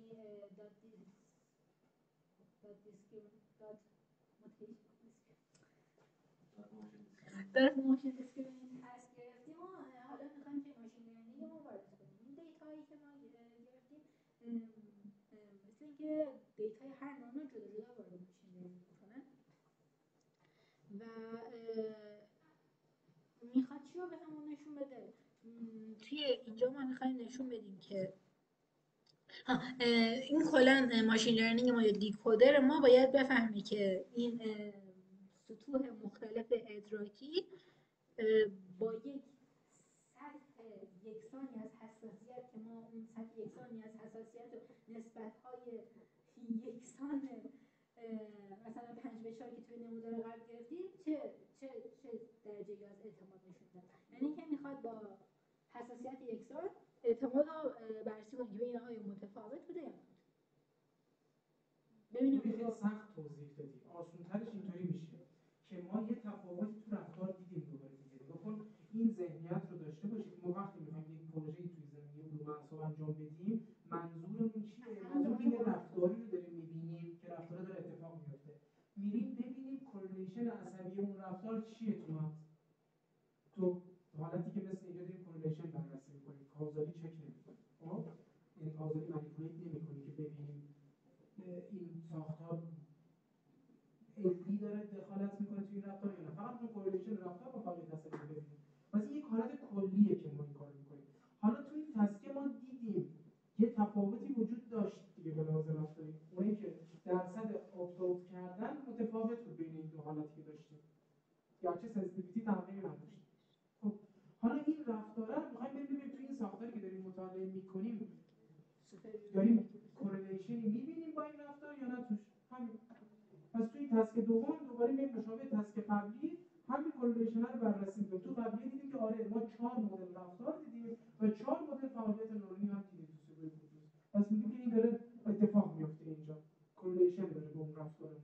حالا اینجا ما داریم دو جور رفتار می‌بینیم، باید ببینیم که این دو جور رفتارمون رو اینجا می‌تونیم مشاهده بکنیم یا مثلا تمیزشون می‌بینیم تو فعالیت سیبل کوتوس یا نه. برو ببینیم می‌بینیم یا نه. پس همونجور که استاد تعریف کردن ما حالا دیتای تسک قبلیمون رو می‌خوایم آنالیز کنیم با دیکودر و خب همون که یادتونه توی اون آنالیز قبلی ما اونا کاملا با هم متفاوت بودن و خب ما یه تفاوتی بین اینا دیدیم. ولی خب توی این بخش می‌بینیم دوباره آبی و سبز رو توضیح بدم. های پازیتیو اوییدنس یعنی ما حالت‌هایی که هم جهت با هم راستا با جهت جواب درست بودن و شواهد زیاد بوده و خب همونجور که می‌بینین توی حالت های پازیتیو اوییدنس و توی حالت دوباره صفر که توضیح نمیدیم، هر بار نسبت به یک چیزی ما اینا رو استثبات کردیم، نسبت به لحظه که تاریخ فهمیدیم که معرفه حرکت کنن و نسبت به لحظه سکوت محور عمودی هم دوباره همون عمل کرده و می‌بینیم که این لو پازیتیو اوییدنس و های پازیتیو اوییدنس دقیقاً روی هم افتاده است. اصلا توضیح که واسه لو پازیتیو نه لو پازیتیو اوییدنس و های پازیتیو اوییدنس دقیقاً روی هم افتاده. که این یعنی چی؟ یعنی اینکه ما درسته توی توی رفتار ما یک تفاوتی دیدیم، ولی وقتی می‌خوایم اینا رو دیکود کنیم و دیتاشو آنالیز کنیم می‌بینیم که اللحاظ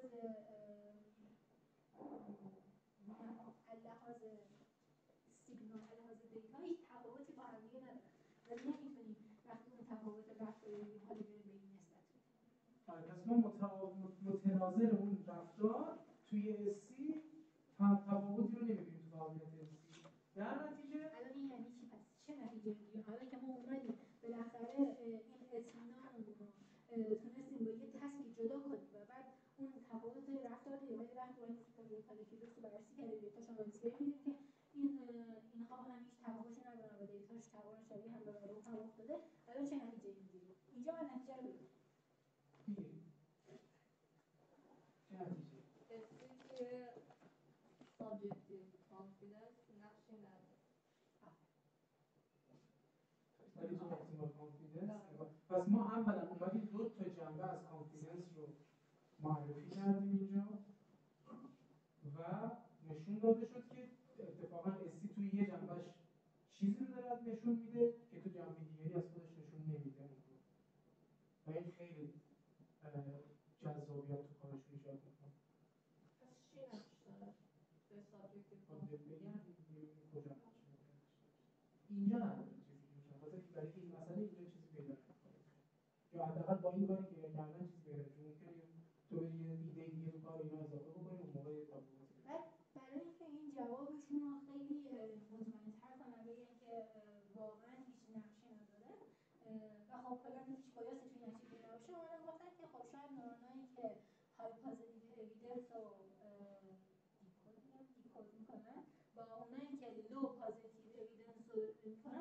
سوال کرد چجوری نشون بدیم که دقیقاً اونایی که برای های پازیتیو اوییدنس هم فعالیت رو برای لو پازیتیو اوییدنس هم نشون میده. ولی میاد چیکار میکنن این دفعه میان ماشین لرنینگشون رو فقط به یکی از این دیتا ترین میکنن. ببینید که ما فقط میایم مثلا ماشین لرنینگ رو با دیتا های پازیتیو اوییدنس ترین میکنیم. بعد حالا که ما با های پازیتیو اوییدنس ترینش کردیم میایم با این ترینش کردیم ولی با لو پازیتیو اوییدنس میایم آزمایش میکنیم میبینیم که اگه اینا با هم همبستگی داشتن خب که یعنی یکی یعنی که نورون هایی که اینا رو دیکود میکنن یکی ولی خب اگه همبستگی نداشتن یعنی که این یه چیزی هست که اون ما بریم جداگانه این دوتا قضیه رو بررسی کنیم. خب الان این کار انجام دادیم دوباره میبینیم مثل حالت قبل محورهای عمودی افقی که یکسانه نوع نمودار یکسان اینا دوباره روی هم افتادن و این مخففان در نمیاد توضیح دادم که HP همون های پازیتیو اوییدنس که اومدن با آبی نام شده و LPT هم لو پازیتیو اوییدنس که با قرمز نه با سبز و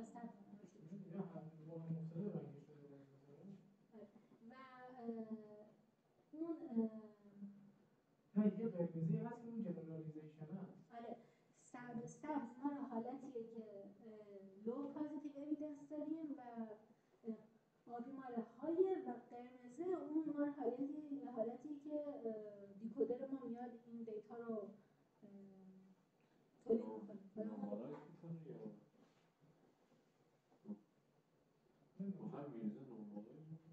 نه دو تا خط همونه یعنی ماها یه خط نیست یعنی قرمزش دو تا قرمزه این قرمز پررنگ یکی هم رنگه قبلش توی تارگت چویس تارگت آن اونجا رنگاشو بهتر می‌بینی اینجا میشه جنرالایزیشن تارگت این تارگت آوت سرتیفیکیت این که جنرالایزیشن تارگت آوت که به این کسی میگن کراس جنرالایزیشن که خب من همین هستیگه باید تعریف میکنی که باید تعریف کنی که آها پس این نورنا یکی بودن و با این که نورنا یکی بودن ما هیچ تفاوت عمل کردی توی نورنای سوپریور کالیکولوس برای وقتی که حساسیت یکسان بود توی اعتماد ندیم و خب نمیتونیم ما اون اعتماد سابجکتیو کانفیدنس و همون اعتمادی نسبت به جواب اون داریم با یک حساسیت یکسان رو به فعالیت نورون‌های سوپریور کالیکولوس رفت میشه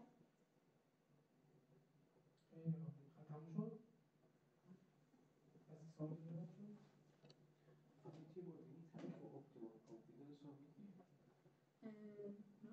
ما توی وقتی شواهد کافی داشته باشیم دیگه توی نگاه کن اومده دو تا تعریف گذاشته یکی اپتیمال کانفیدنس یکی سابجکتیو کانفیدنس اپتیمال کانفیدنس صرفاً نمایانگر صحت پاسخ شماست یعنی از رو اون میاد محاسبهش میکنه آره چقدر تو درست پاسخ دادی این اپتیمال کانفیدنس چون به این چیز میذارتش که تو اپتیمال کانفیدنس یعنی چی؟ یعنی که من طبیعتا وقتی تشنمه یا وقتی پول ندارم میخوام جایزمو بیشتر کنم دیگه بهینه ترین کاری که میتونم بکنم در نتیجه میام اپتیمال ترین پاسخی که میتونم بدم اینه تا جایی که میتونم بالا ببرم میزان ریواردم رو پس خروجی رفتار من اپتیمال کانفیدنس من رو نشون میده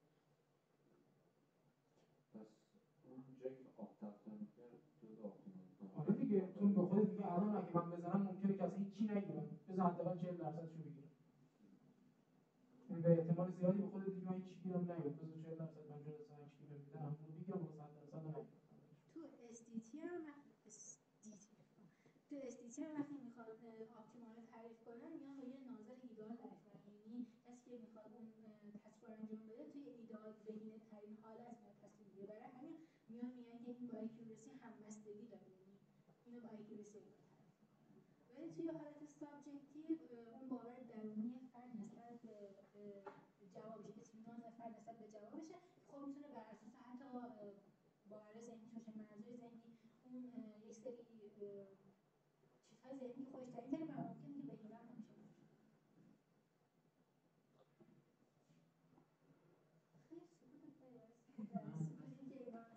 نه خیلی ارائه عالی بودش فقط من بیشتر منتظرم که اگه کسی سوال نداره و تموم شد ریکورد رو قطع بکنی که تا میشه حجم کمتری هم بعد میخوایم